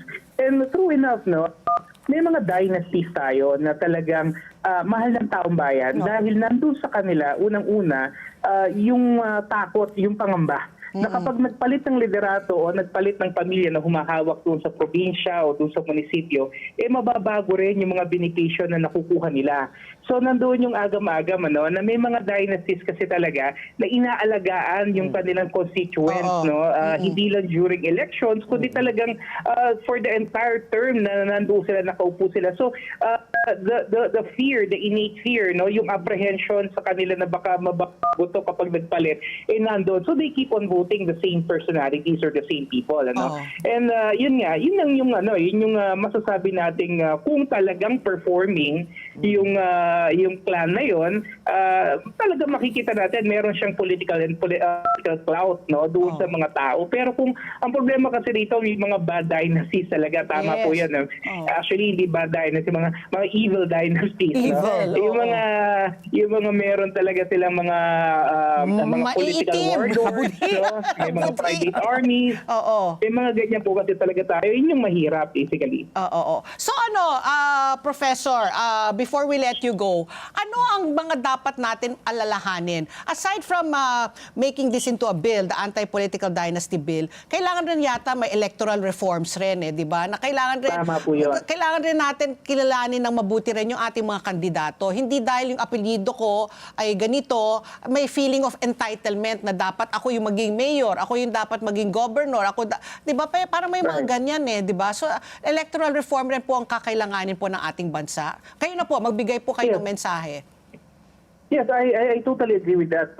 That's why the COMELEC should really step up to this, and really perform their mandate, particularly dito sa paglalatag ng mga reforma, lalong-lalo na kapag meron tayong elections. Because the truth of the matter is, talagang yung violations every elections are very glaring. And, sometimes it happens under the very nose of the COMELEC, no? And kumbaga, kung itong mga bagay-bagay nito ay pinapalagpas at hindi talaga kino-correct, talaga nagiging parte ito ng sistemang political natin. Kaya yung kultura, the political culture that we have right now is really grounded on political patronage, spoil system, and yun nga, mahirap baguhin. And the only thing na nakikita ko ngayon, na maaari talaga magpabago rito, isa rito, itong anti-political dynasty bill, because this will reset the government somehow, especially the elective positions. Kakaroon tayo ng mga bagong muka, fresh faces, because I believe that in the government, there is really no monopoly of greatness. Correct. Kung brilliant ka, it doesn't necessarily mean na wala nang mas gagaling pa sa'yo. Ang problema, nahihirapan sila to break into the political mainstream because of the structure and the system that is currently in place. So with a law like this, I think magiging malilevel natin yung playing field. Magkakaroon tayo ng pagkakataon na kilapisin, kilalanin at bigyan pagkakataon yung mga mas mauhusay naman at may kakayahan na maglingkod nang hindi tinitignan lamang yung makinarya at saka yung pera na meron sila. At saka yung apelyido. Tama. Kasi sabi ko nga kay Ricky, 112 million Filipinos. Alam nga naman 300 plus lang ang deserving dyan sa Kongreso. Or may kakayanan, di ba? Or may kakayanan na mamuno, Correct. di ba? Nako, sige po. Very interesting, Professor. At babalik ka ulit, syempre, dito sa aming programa. Kung Hey Fatsoy muli sa Siyempre inyo. po. Happy New Year po! Siyempre po. Ayan po. Happy New Year, Happy New Year. Happy New Maraming Year. po salamat. Mabuhay po kayo. Ayan, si Professor Froilan Calilong, ang ating political analyst. At ang oras, alas 9:03 na po ng umaga. Ricky, may dinaluhan akong event nung talaga? last Friday. Saan ka diba? naman nagpunta, Friday the Papi? 13th. Iyon ang 7th anniversary po ng King's Ay, oo, Empire. yung ano? Yes. May conference ka, di ba? Oo, may sales meeting, lahat ng mga distributor ng King's Empire. So, kasama ko si Corina, si Doktora Katapang. So, panoorin niyo po ito. One Vision, One Empire. 7 years strong, building legacy. Sa loob ng 7 taon, pinatunayan ng REH King's Empire Corporation na hindi lang basta negosyo ang kanilang sinimulan. Isa itong legasiya na puno ng malasakit, sipag at determinasyon. Leadership is no longer about standing in front. It is about standing for something. Standing for people, standing for principles. That is the kind of empire we are building together. Sa Members Congress 2026, opisyal na ring ipinakilala ang mga brand ambassadors ng kumpanya. Kasamang inyong lingkod, bitbit ang layuning mas mapalapit sa bawat Pilipino ang King's Herbal Plus. At ang misyong maghatid pa ng kalidad na produkto na makakatulong sa ating health and wellness. Hindi lang tungkol sa negosyo ang REH King's Empire. Ito rin ay samahan kung saan pinapahalagahan ang bawat miyembro at ang kanilang kontribusyon sa paglago ng kumpanya. Binigyang pagkilala rito ang top sales performers at dealers sa pamamagitan ng Kingcentives Reward bilang pasasalamat sa kanilang walang kapantay na sipag at dedikasyon upang mas lumago ang kumpanya at maibahagi ang mga produkto sa mas nakakarami. Dahil sa nalalapit na po ang celebration ng 7th anniversary ng King's Empire Corporation, ay maglulunsad po tayo sa taong ito ng 1 milyong pasasalamat raffle promo bilang hatid at bilang pagpapasalamat po ng aming kumpanya sa patuloy na tumatangkilik at nagtitiwala ng King's Empire Corporation. Sa patuloy na paglago ng kumpanya, ano nga ba ang sorpresang dala ng King's Empire Corporation para sa kanilang ika-7 anibersaryo? As King's Empire Corporation celebrates its 7th anniversary, may 1 milyong pasasalamat raffle promo po ang handog para sa inyo. King's Empire Corporation 7th Anniversary Celebration, 1 million na pasasalamat, balik lakas, balik sigla, hatid ay pag-asa at saya Raffle Bonanza 2026. 5 lucky winners po ang mananalo po, worth 1 million po na cash prizes na ating ipamimigay. Plus, 21 consultation prizes will receive a business package of King's Empire products. Bilang pasasalamat po sa 7 taon ng tiwala at I told Steven everything. What? Spent every day for the last month obsessing over it. Last semester wasn't rock bottom. I'm gonna be so good. Do you feel guilty? Yeah. This is bad. That is psychotic, and I love it.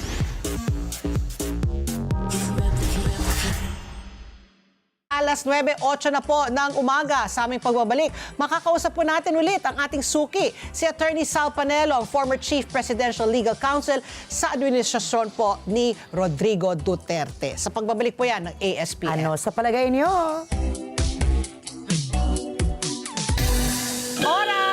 Alas 9:10 na po ng umaga. At syempre, may maganda akong balita para po sa inyong lahat. Ngayon, ang love, kahit malayo, nakakarating na. Let Flash Express deliver what matters most this February. Get 23 pesos off on your first booking and start saving on your shipments today. Flash na sa oras. Alas 9:10 na po ng umaga. Tuloy-tuloy pa rin ang ating pagbabalita. Pinayagan na po ng Sandigan Bayan 3rd Division si dating Senator Bong Revilla na maghain po ng motion for reconsideration sa Office of the Ombudsman. Naharap po si former Senator Bong Revilla at iba pang mga individual sa kasong malversation through falsification sa korte kaugnay po ng sinasabing ghost project sa Pandi, Bulacan. Pinayagan rin po ng korte ang dating accountant ng Department of Public Works and Highways, Bulacan na si Juanito Mendoza na maghain po ng motion for reconsideration. Ayon po sa resolusyon ng korte na opisyal na ipinoklama noong February 13, hindi makakasunod ang ombudsman sa certification requirement sa ilalim po ng 2018 Revised Internal Rules ng Sandigan Bayan kung hindi nito papayagan ang akusado na maghain ng kanilang motion for reconsideration. Ang tinutukoy ng korte ay ang mga certification na nagsasabing ibinasura ang motion for reconsideration o natapos na ang panahon para sa paghahain nito. Sa parehong resolusyon, sinabi rin po ng korte na hindi pinagbabawal ng revised rules of procedure ng ombudsman ang paghahain ng kaso sa Sandigan Bayan. Inihain po ni Bong Revilla at Mendoza ang kanilang mga motion for reconsideration sa ombudsman noong January 27. Ayon po sa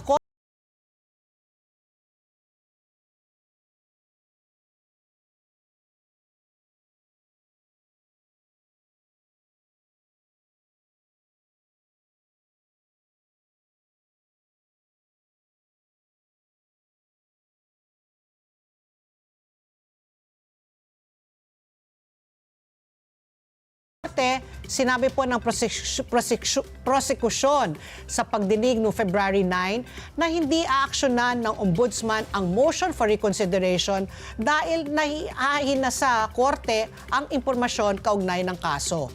Inatasan po ng Sandigan Bayan ang ombudsman na resolbahin ang mga naturang motion for reconsideration sa loob ng 60 araw. Inatasan din po ng korte ang ombudsman na magsumite sa loob po ng 3 araw mula sa pagtanggap ng notice na natapos na ang reglementary period para sa paghahain ng motion for reconsideration. Ayon po kay Assistant Ombudsman Miko Clavano, makikipag-usap sila sa Sandigan Bayan para pagkasunduin ang mga panuntunan ng Ombudsman at ng Sandigan Bayan. Samantala, tumanggi naman po si Revilla na magbigay po ng kanyang plea sa kanyang arraignment o unang formal na pagharap sa korte para sa kasong malversation through falsification. Ang korte na po ang nagbigay ng not guilty plea para kay Bong Revilla. Kasalukuyan pong nakadetene si Bong Revilla sa Quezon City Jail male dormitory. At plano po ng depensa na maghain po ng petition for bail. Nagpasok naman po si Mendoza ng not guilty plea at nauna na rin po nagpasok ng not guilty plea ang mga kapwa nilang akusado na sina Bryce Hernandez, JP Mendoza, RJ Domasig, Emelita Huat at Cristina May Pineda na back to you ang ombudsman sa Sandigan Bayan. Ako, interesting yan, ano? Interesting, oo. Diba? So sabi nga ni Ombudsman Miko Clavano, assistant, na sana, mag-guest nga natin bukas, mag-uusap daw sila para mag-reconcile. Pero alam mo, nagtataka ko, no? Normal ba yun na ayaw mo magpasok ng not guilty plea on your own? May nabasa ako eh. Ano kayang dyan, strategiya yan? Legal strategy? It's a strategy. Wait. Ha?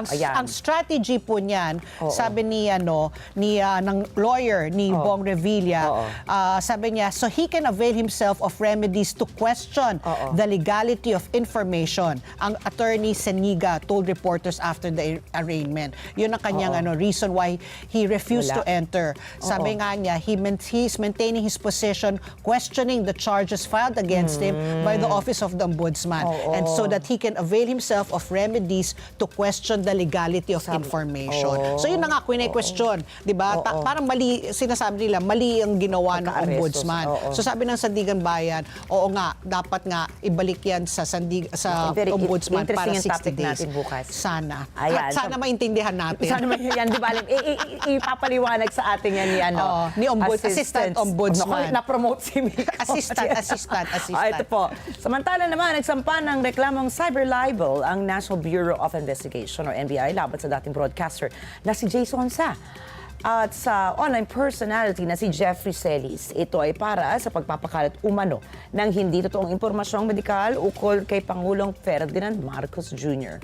Ayon sa NBI, natukoy sa mga screenshot ng mga online posts at sa surveillance ng mga YouTube video ang paggamit sa mga hindi beripikadong medical report para questionin ang kakayahan ni Pangulong Marcos na mamuno sa bansa. Ipinahaharap din ng social media personality na si Jack Argota sa NBI bukas dahil sa pagpapakalat din umano ng mga peking medical records ni Pangulo Marcos.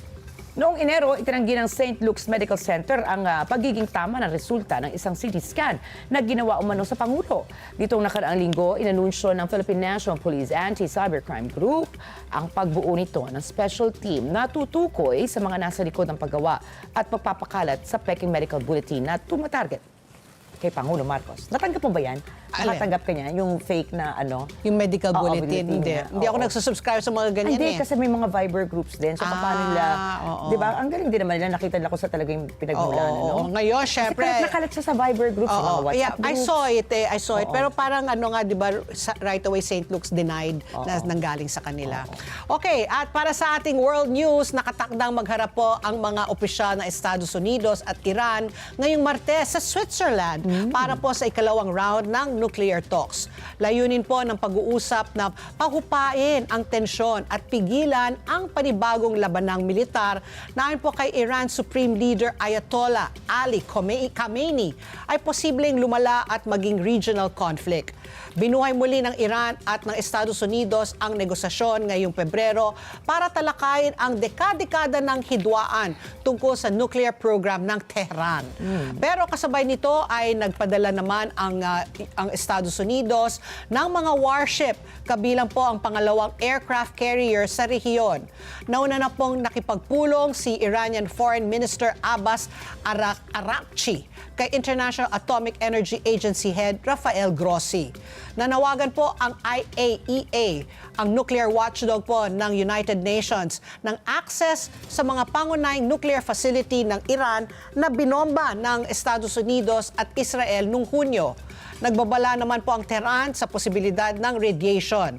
At base po sa mga ulat, may mga senyales na handa ang Tehran na pumasok sa mga radikal na kompromiso tulad ng pagbabawas nito ng enriched uranium at ang pagbubukas ng mga nuclear facility nito para sa inspeksyon. Pero ilang ulit nang binigyan diin ng Iran na hindi ito sasang-ayon sa gusto ng Washington na zero nuclear enrichment. Patuloy naman pong pinalalakas ng Estados Unidos ang presensyang militar nito sa rehiyon. Sinabi po ni US President Donald Trump na ang pagpapalit ng kapangyarihan sa Iran ang pinakamagandang maaring mangyari. Grabe, no? Sana naman talaga, humupa na talaga yan. I don't know why Iran is so obsessed talaga with nuclear arms. Sabi talaga, nila no? kasi daw, para naman daw sa ibang rason, it's not for the weapons daw. Oras!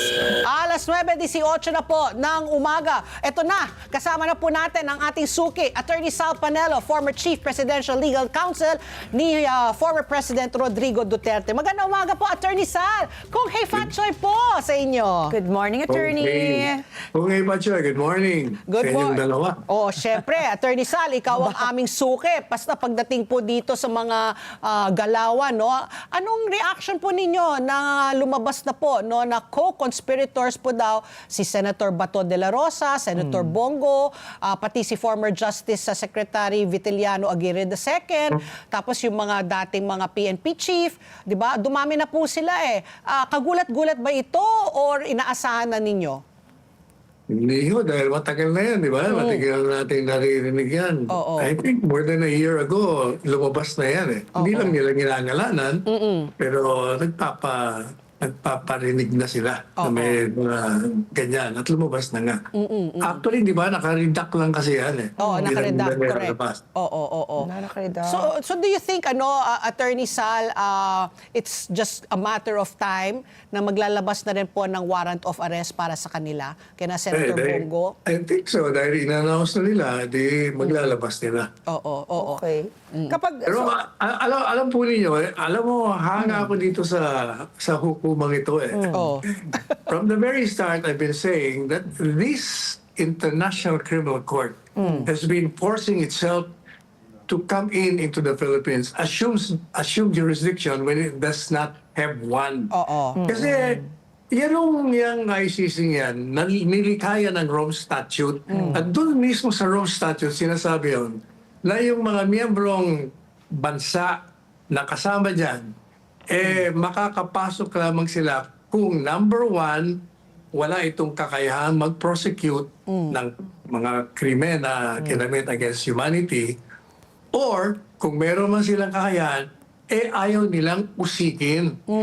That principle of complementarity ang pinaka-esensya ng paglikha nitong International Criminal Court. Pero hindi po nila sinusunod eh. Sapagkat alam naman ng lahat na tayo may pinakamalusog yatang bansa rito sa buong mundo. Bakit kanyo? Libo-libo ang pinakulong na natin. Libo-libo ang nakakulong. Ang prosecute. Hanggang ngayon may iniimbestigahan, ongoing. 2 presidente pinakulong natin. Isang presidente tinapo natin. Ano pang pruweba na napakalakas, napakalusog ng ating sistemang legal? Bakit sila nakikialam dito? Matagal na ho natin sinasabi. It has no jurisdiction absolutely whatsoever. okay. So, attorney, kung halimbawa nga po, wala silang jurisdiction, paano sila nakakapasok? Can you walk us through the process? At, Why? paano sila nakakapasok? Di ba, wala silang legal jurisdiction eh. Interpol. Paano nila nakuha ang dating Pangulo? At ito, makukuha po ba sa tingin nyo ang iba pang mga akusado? Simple lang ko yun. Kasi nga, itong administrasyon ito ay pumayag na ibenta ang kasarinlan ng ating bansa. It has approved and cooperated, in fact, into surrendering our sovereignty and territorial integrity. Sila ho ang may kagagawa nito eh. Kasi yung warrant of arrest na inisyo ng ICC ay hindi naman, wala namang visa yan kung hindi bibigyan ng visa ng bansa na pinakiusapan nila na tumulong sa pag-aresto kay Presidente Duterte. So, what do you think, attorney? Sina Senator Bato ba ay maaari din mangyari din po sa kanila yung nangyari kay former President Duterte, o mas mas handa na po ang inyong team kumbaga para harapin ito? Hindi yung sa paghahanda ng team yan eh. kung hindi nasa gobyerno yan, itong gobyerno ito. Kung paiiralin po nila ang rule of law, ang ating saligang batas, hindi mangyayari yan. Kaya lang mo nagkakaroon ng ganyan ay sapagkat mismo ang administrasyong Marcos Jr. ang lumilikha nito. Kaya nga, hindi po ba yung aming petition for writ of habeas corpus sa Korte Suprema ay humihingi na po kami ng madaliang bibigay ng resolution Correct. dito. Oo. At ang Korte Suprema naman ay kumilos na nga, binigyan na ng 30 days mula nung kami magsumite ng aming mga pleadings upang ma-resolve na nila. Kasi ang Korte Suprema na lang po talaga ang pinaka-remedyo.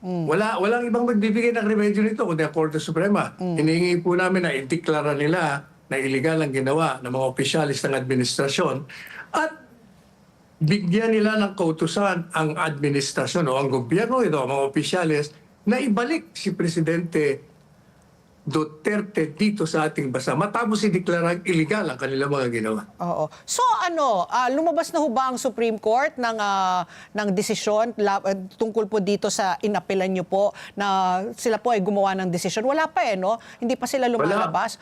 Wala pa. But the fact na I think more than a month ago, nagbigay na sila ng kautusan na pagbigay na ng aming huling mga pahayag ang petitioners at saka yung respondents, palagay ko malapit nang lumabas ang desisyon nila. Oo. But what I wanted to ask, Attorney Sal, how are you reacting po dito sa mga, syempre wala naman tayo kilala talaga. Ikaw, abogado, syempre wala ka namang kliyente na sabi mong umamin ka. Di ba? So lahat ngayon po talaga, si Senator Bongo, si Senator Bato, although before Senator Bato said that he's willing to accompany former President Duterte, but former Justice Secretary also Vitaliano Aguirre, they're all denying that they played a role dito po sa laban tungkol sa droga. Sa tingin niyo ba malakas ang paninindigan ng ICC dahil marami na po silang nakuhang mga witnesses na nagsasabi po sila po ay kasama po dito po sa laban ni Duterte sa droga, kontra droga? Unang-una dapat nga talaga munang pag-usapan natin na sinabi ko kanina, wala silang kapangyarihan, walang jurisdiction. Kaya itong ating pamahalaan nga, siya ang dapat na magsalita na walang jurisdiction. In the first place, dati na nga nilang sinasabi na walang jurisdiction, hindi ba? Naging consistent nga sila to, walang jurisdiction. And yet, dahil sa politika, nagbago ang ihip ng hangin. Hindi naman po pwede ang politika, ang mangingibabaw sa saligang batas natin. Napakaliwanag ng batas. Kahit saan ka pumunta, kahit sa Rome Statute, maliwanag. Kailangan pumasok ka sa lokal na hukuman bago mabigyang bisa ang warrant of arrest. Ganon din ang ating mga batas dito. Saligang batas, extradition law at lahat pang bagay. Kaya, yung sinasabing may kasalanan mo wala, hindi nga dapat pag-usapan muna yun. Pag-usapan mo na may kapangyarihan ka bang litisin ng isang Pilipino sa isang krimeng naganap dito sa ating bansa? Meron ka bang kapangyarihan isuko ang mga mamamayang Pilipino, lalo na isang presidente ng bansa, sa isang dayuhan para litisin ang isang krimen na ginawa di umano ng isang Pilipino dito sa bansang Pilipinas? Yan ang katanungan dapat yan Kasi ngayon, pag nalaman mo na may jurisdiction, ang tanong, kasalanan ba? Wala. Definitely wala. Why? Because yung war on drugs is a policy. It's not a crime against humanity. It's not a war of aggression. It is not a genocide. Isang patakaran ng isang pamahalaan upang proteksyonan ang kaayusan, ang kapayapaan dito sa ating bansa. It can never be a crime. Okay. So attorney, siguro para sa kalaman po ng ating mga taga-subaybay, how do you exactly define something that is a crime against humanity na talagang mayroon sigurong jurisdiction na ang isang international tribunal na litisin?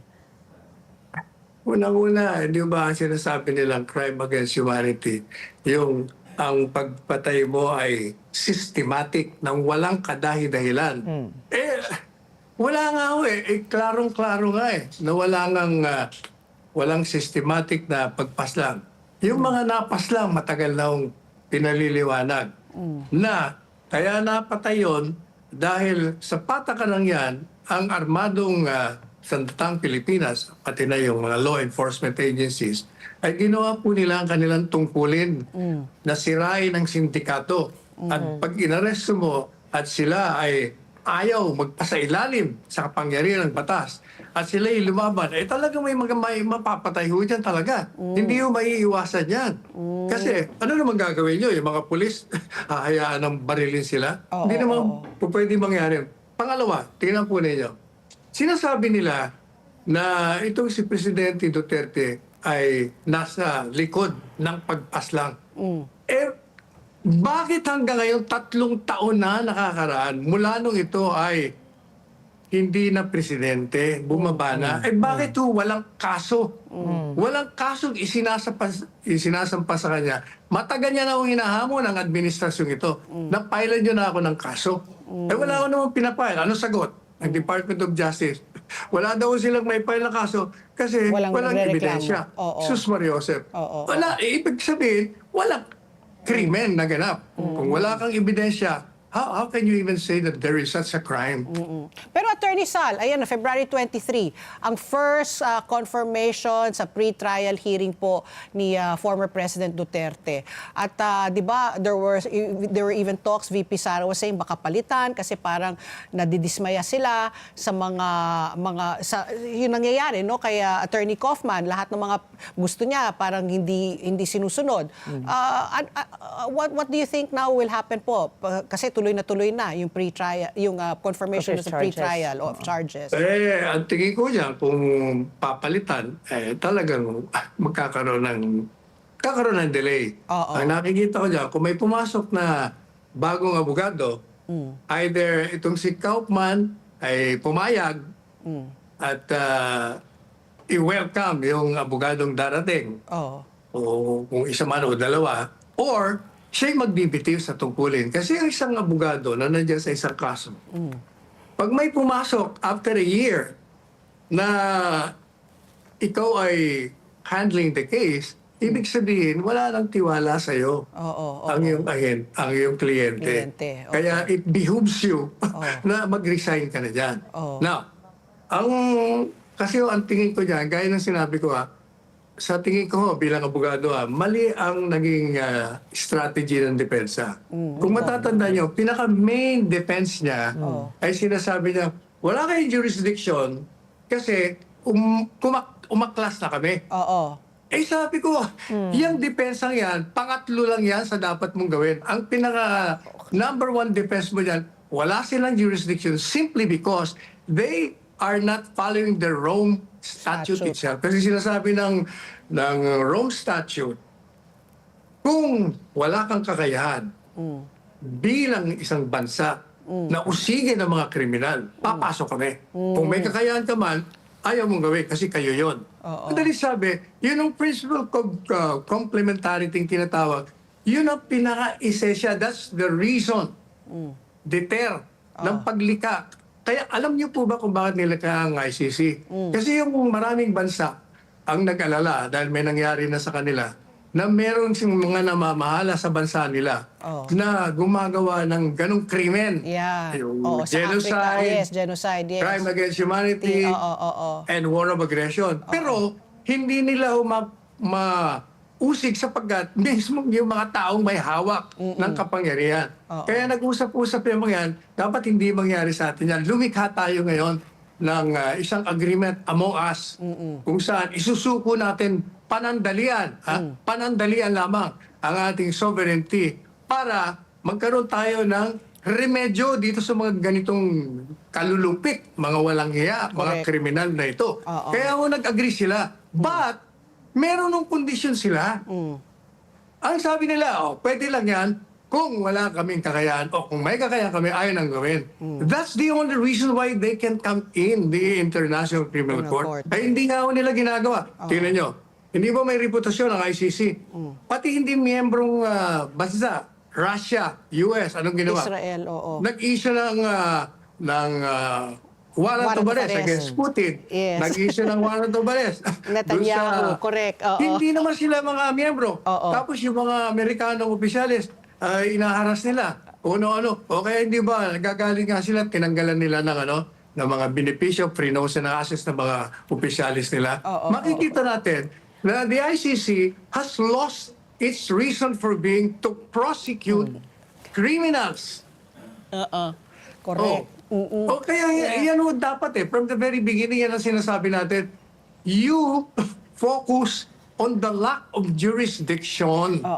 Saka nyo ipasok yung ibang, gaya nung sinasabi ni Presidente Duterte, wala kayong jurisdiction kasi yung noon pa niya statute sinasabi. never so light. Wala sa official gazette. Pangalawa, umatras na kami dyan. Sabi naman lang, umatras nga kayo pero meron pa kayong Yung cooperation member. under our law. Oo. But alam po ninyo, pag-aralan ninyo kahit hindi kayo abogado, kitang-kita rin naman doon. Correct. Oo. Pag ikaw ay umaklas at nasimulan nila ang investigasyon sa'yo, Wala na. kailangan ka pa rin, obligado ka pa rin tumulong. Correct. Pero ang problema, hindi naman inumpisahan ang investigasyon.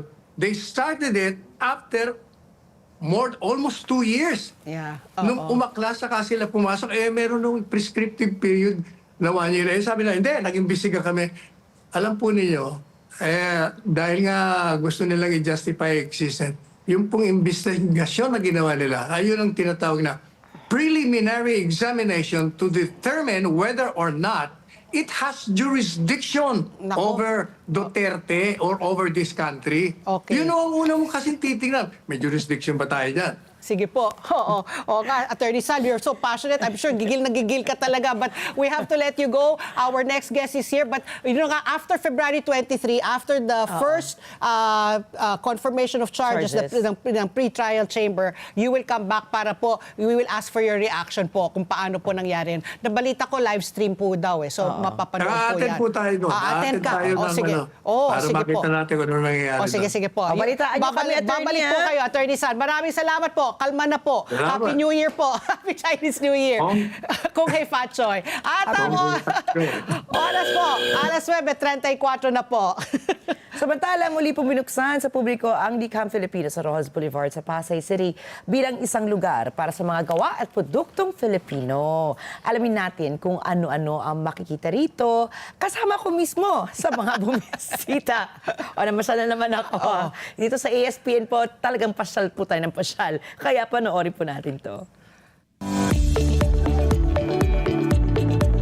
Kung akala nyo po, pag sinasabing made in the Philippines ay mga souvenir items lamang, dyan po kayo nagkakamali dahil narito po tayo sa Likha Filipino Exhibit dito sa Pasay City upang makita ang mga produktong Pilipinong pinanlalaban natin sa pandaigdigang merkado. Kaya tara, samahan niyo po ako. Pagpasok pa lang sa Likhang Filipino, bumungad na kaagad ang makulay at mayaman na kulturang Pilipino. Makikita rito ang isang exhibition hall at permanenteng showroom para sa iba't ibang industriya at paglikha ng Pilipinas. May espasyo para sa mga gawa ng iba't ibang artists at designers, mga obra na mahusay at may sariling personalidad. Makikita rin dito ang iba't ibang produkto katulad ng traditional arts and crafts, gayon din ang mga damit at sapatos na may local touch. At ito, may nakita akong pasalubong para kay Pat P. Pang ASPN niya. Ayan. So, Pat P, susot mo yan mamaya. Or bukas.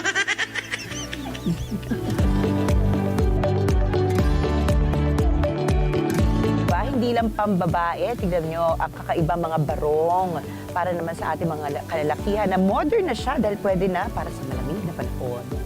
At ito, favorite ko yung mga ganito dahil pwede pang beach, pantago ng video. Ito, gusto to ni Patty. Ayan, ganyan yung mga tipo ng mga tabas na gusto niya. Mula sa mga tela, aksesorya, dekorasyon at ilaw sa tahanan hanggang sa mga pangregalo at mga produktong pagkain, lahat po ng ito ay makikita sa Likhang Filipino. Isang one-stop shop na pwedeng pasyalan at bilhan ng mga katutubong likha at mga gawang lokal. So magandang umaga po, Ma'am Leia, and welcome to ASPN. Ayan, salamat po sa inyong pag-iimbita sa amin dito. At talaga man nakaka-proud. Pagpasok nyo pa lang, talagang mafe-feel mo na yung pride as a Filipino. Ano po ba talaga yung layunin nitong Likhang Filipino exhibit for 2026? Well, you mentioned about pride, no, being Filipino. I think the first objective of this entire facility is really to showcase. This is basically the main objective, no, for us to show the world that we also have global quality products. Dito, ang kultura ay hindi lamang inaalala, ito ay patuloy na binubuhay at pinayayabong. Sa bawat produkto, makikita ang pagsasalin ng kaalaman mula sa nakaraan patungo sa kasalukuyan.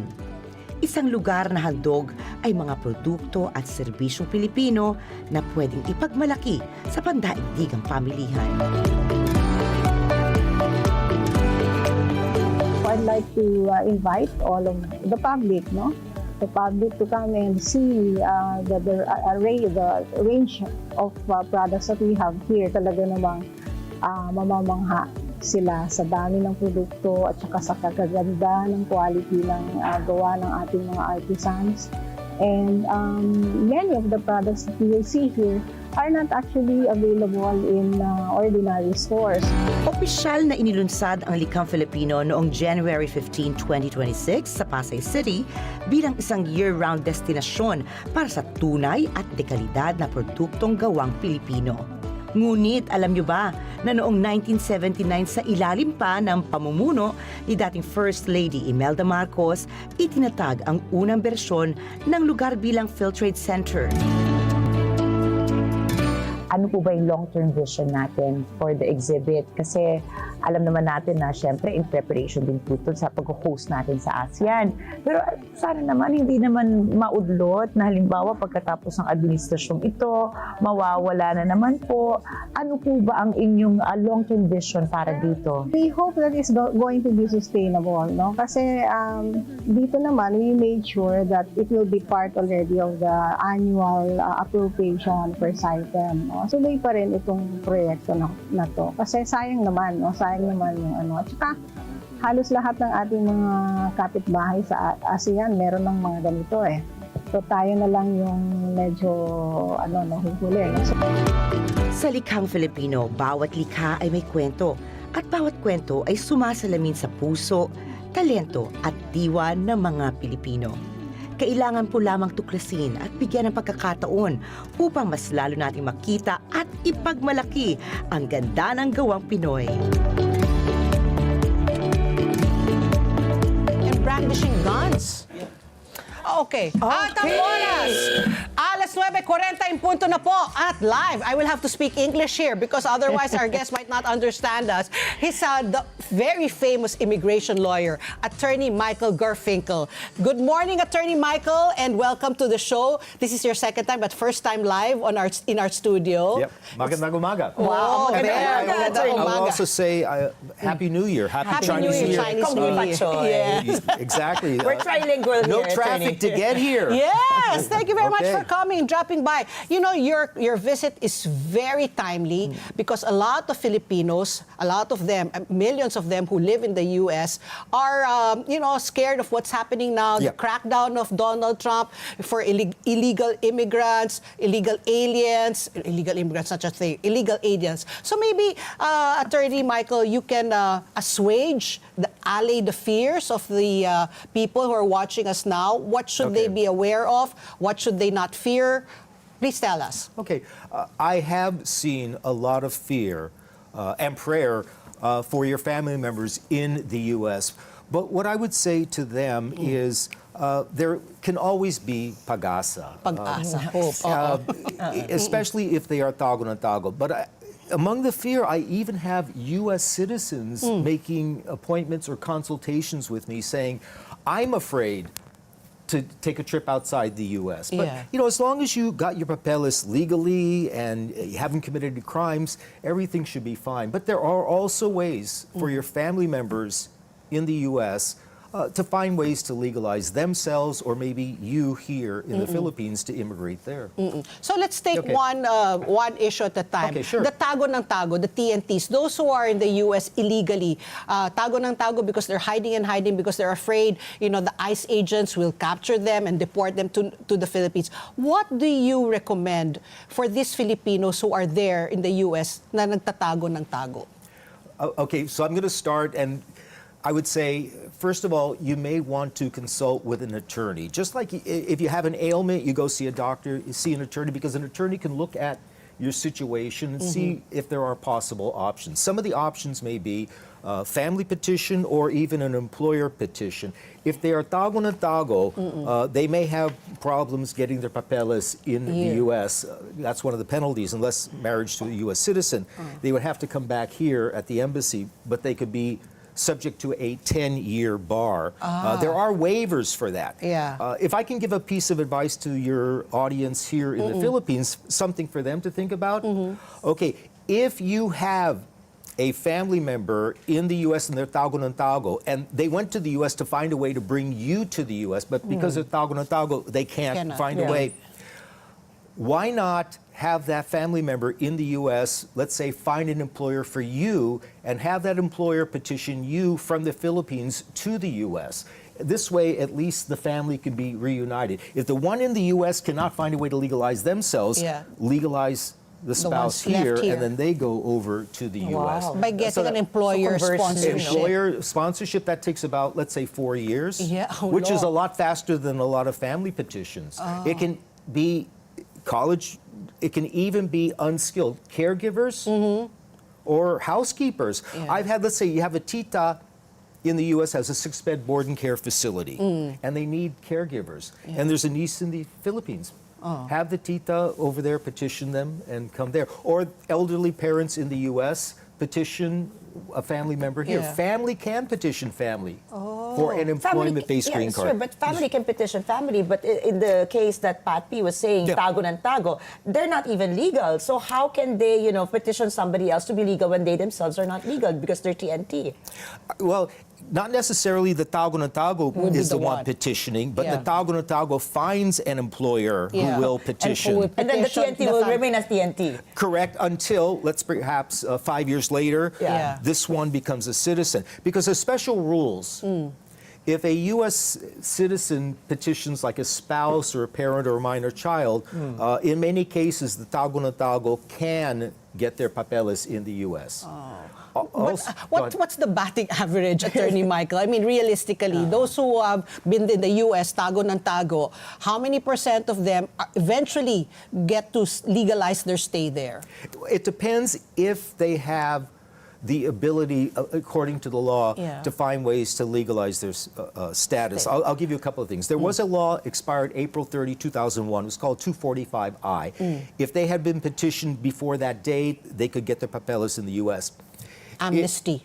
It was like an amnesty, yes. I think it was during Clinton's time. Another important thing for your family in the U.S., if they are tago na tago, if they have a parent or spouse who's a citizen or immigrant, and they have to come back here for their papeles.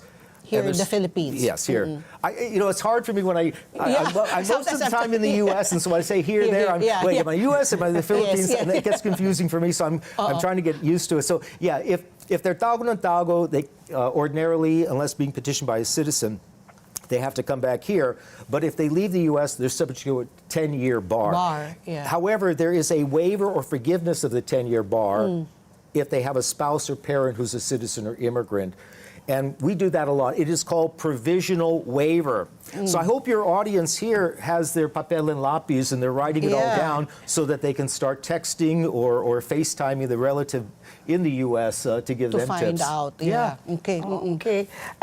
This one, there's so much misinformation now. There's fear mongers, right? Because of this, because of Trump's fight against illegal immigrants. That even, correct me if I'm an attorney, but there was news before that came out that Trump was even questioning the birthright citizenship. But when I researched, it was the birthright citizenship of any nationality, even Filipinos, is anchored on the 14th Amendment of the Constitution, meaning you are really a citizen of the U.S. So how realistic was this threat of Trump to actually deny someone of the U.S. citizenship when he or she was born in the United States? Okay. Does he have the power really to go against the Constitution, the 14th Amendment? Okay, very good question. And I have a YouTube channel. It's called U.S. Immigration TV. And I did a video explaining the issue with the birthright citizenship. And as far as you say, the chances, it is in the U.S. Supreme Court to decide. So let me explain briefly what the whole issue is. The 14th Amendment to the U.S. Constitution, right after slavery, it said all persons born in the U.S. and subject to the jurisdiction thereof are citizens. What Trump is saying, yeah, we don't doubt that they're born in the U.S., but what does the phrase subject to the jurisdiction thereof? So he is interpreting that as saying you have to either be a U.S. citizen or a green card holder to be subject to the jurisdiction of the U.S. Otherwise, you owe the loyalty to your home country. And there was a 1898 case, Wong Kim Ark, I believe the name was, that people opposing his arguments say, but even in that case, that Supreme Court case, it noted that the fact that the parents were, quote, longtime residents of U.S.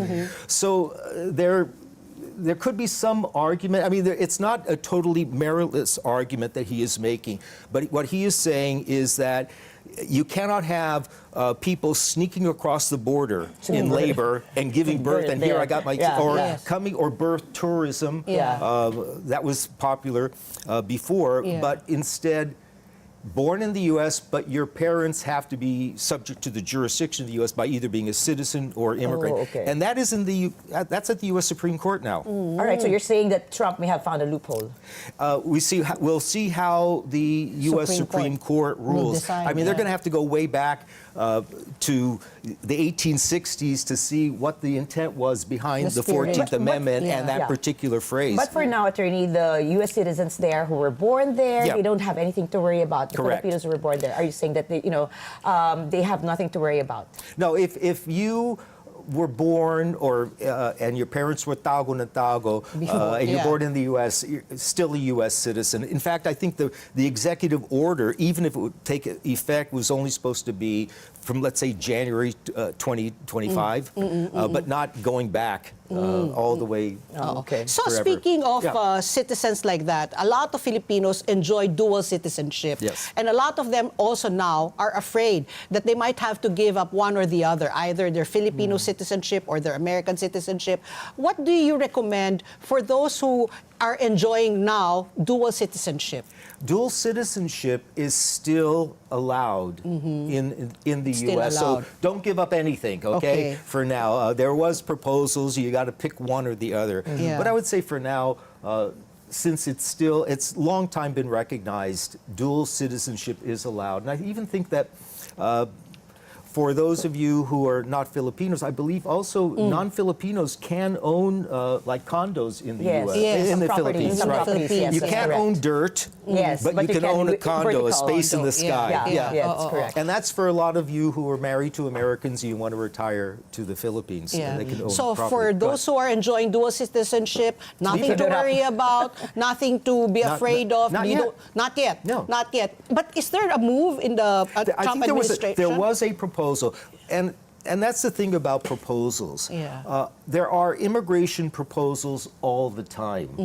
I remember when Biden first was elected president, it was like the U.S. Citizenship Act of 2020. It was like a major amnesty. Everyone gets excited, but then it just falls apart. There hasn't been a major amnesty or change for decades in the U.S. I think Reagan was the last. Was it Reagan? Yeah, like in '86. So it's taking a long time. I mean, what I do, I write articles for Philippine Star. I have a show, Citizen Pinoy, as well as media presence. I'm monitoring changes in immigration law, anything that may benefit Filipinos. Yeah. Are there Filipinos in captivity? I mean, are they Captivity? I mean, are they? Yeah, well, are they in detention centers? Of Detention course. center? Yeah, Are there- yeah. because of the immigration immigration status. Because of the I crackdown. mean, anybody who is subject to removal Yeah. and fits within the guidelines of detention. You know, Filipinos sometimes commit felonies. And, No, but I mean, like what they're doing now, illegal aliens. Are there? Would you know if there are Filipinos? A If lot of there's data? Filipinos who are Yeah. in detention now, who are waiting for deportation. Yeah, They there are many, Ah, and just like there were in the past. I don't Yeah. think it's been It's a that lot. remarkably different. Yeah. There were a lot of cases. One of my most popular YouTube videos, surprisingly, was a case of a green card holder for like 20-something years. When they came back to the U.S. from a trip here, Yeah. they were detained, and Oh. that freaked out everybody, Yeah. and everyone's afraid to travel, Yes. even U.S. citizens, I said. But then when you dug deeper to the end of the article, suddenly you see that 20 years ago she had a felony for embezzlement.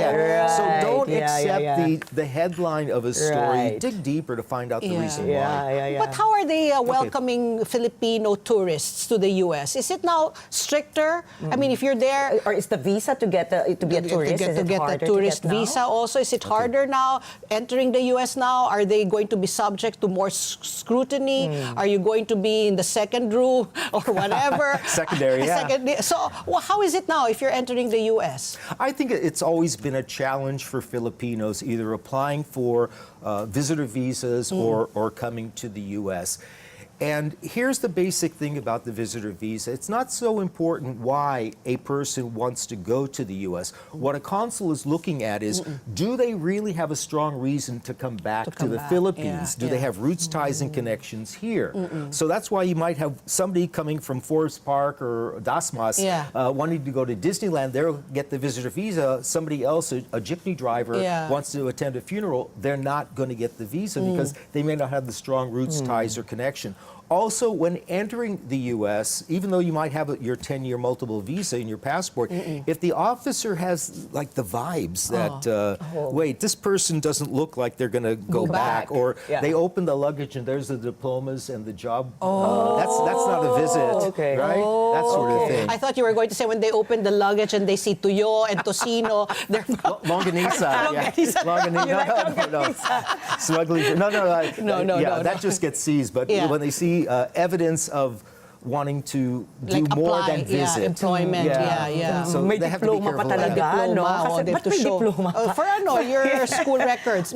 For me, attorney, that you're Yeah. correct. I've heard also of cases that Filipinos who are in the States are scared to travel now because Yes. of like as you said, there were infractions. So can you please clarify for the information for the public service, can you clarify the difference between a trivial infraction versus a legally mandated offense, maybe? What is the difference so that they can, they could say, oh, okay, this is just a traffic violation. I shouldn't be so afraid. Or maybe you can give us a clarification, a delineation between the two. Okay, let me break it a little bit. The question: travel within the U.S. Yes. and then travel outside the Yes, U.S. yes. because that's a big concern Right. with Filipinos in the U.S. Can I even travel within the U.S. because I'm tago na tago? To get on a plane, so tell your family in the U.S. Here's what's happening. Obviously, to get on a plane now, TSA requires what's called Real ID, and you have to show legal status to get that.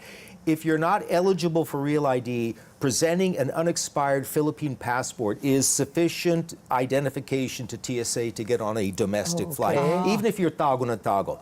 Okay. Even if it's, you said even if it's expired, the passport? No, I said unexpired. Unexpired. I thought I heard expired. Okay. Unexpired. And they're not Unexpired. supposed to be checking for status or visas. So, Because you're going out. What Within what the about US. going in? Within the U.S. No, within the US. Within the US. Anywhere. So somebody wants to okay. fly from California Right. to New York. How do they Okay. get on the plane? Yeah. Unexpired Philippine passport. Yeah. If you have some kind of record, I would imagine, whether a felony or something like that puts you on a watch list, Yeah. then you can have problems there. Problems. Now, traveling outside the U.S., let's say to the Philippines, you obviously have to be in status. If you're tago na tago and you leave the U.S., you may You'll not be never able to come back, or at least for 10 years. So Yeah. that's it.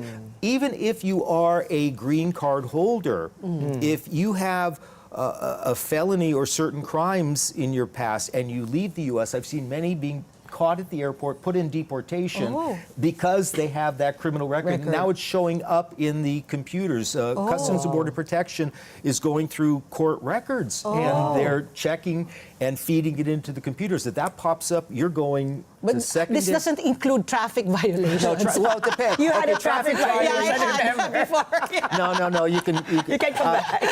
Because you're supposed to go back. For jaywalking. No, jaywalking. You can still. I can still visit. Yeah. Or another issue is, let's say you have a green card holder, and the way they got their green card, fraud Illegally, or something like yeah, that. They yeah. were petitioned as single by a parent. They were secretly married. And they applied for citizenship, and the citizenship is denied because that fraud was discovered. Yeah. I would caution that green card holder from now traveling outside the U.S. because now it's in immigration's computers. This person obtained their green card through Illegally, fraud or yeah. illegally, or they say not lawfully admitted. Attorney Michael, my last question. We don't have much time, unfortunately. Okay. I wanted to ask, how now is the turnover of Filipinos swearing in to become U.S. citizens? Is it as fast as it was before, or it has taken a slowed down? I think Trump is slowing everything down, Yeah. whether it's interviews at the embassy or processing, because he feels that in the past, especially during Biden, people were getting approved, they were unvetted.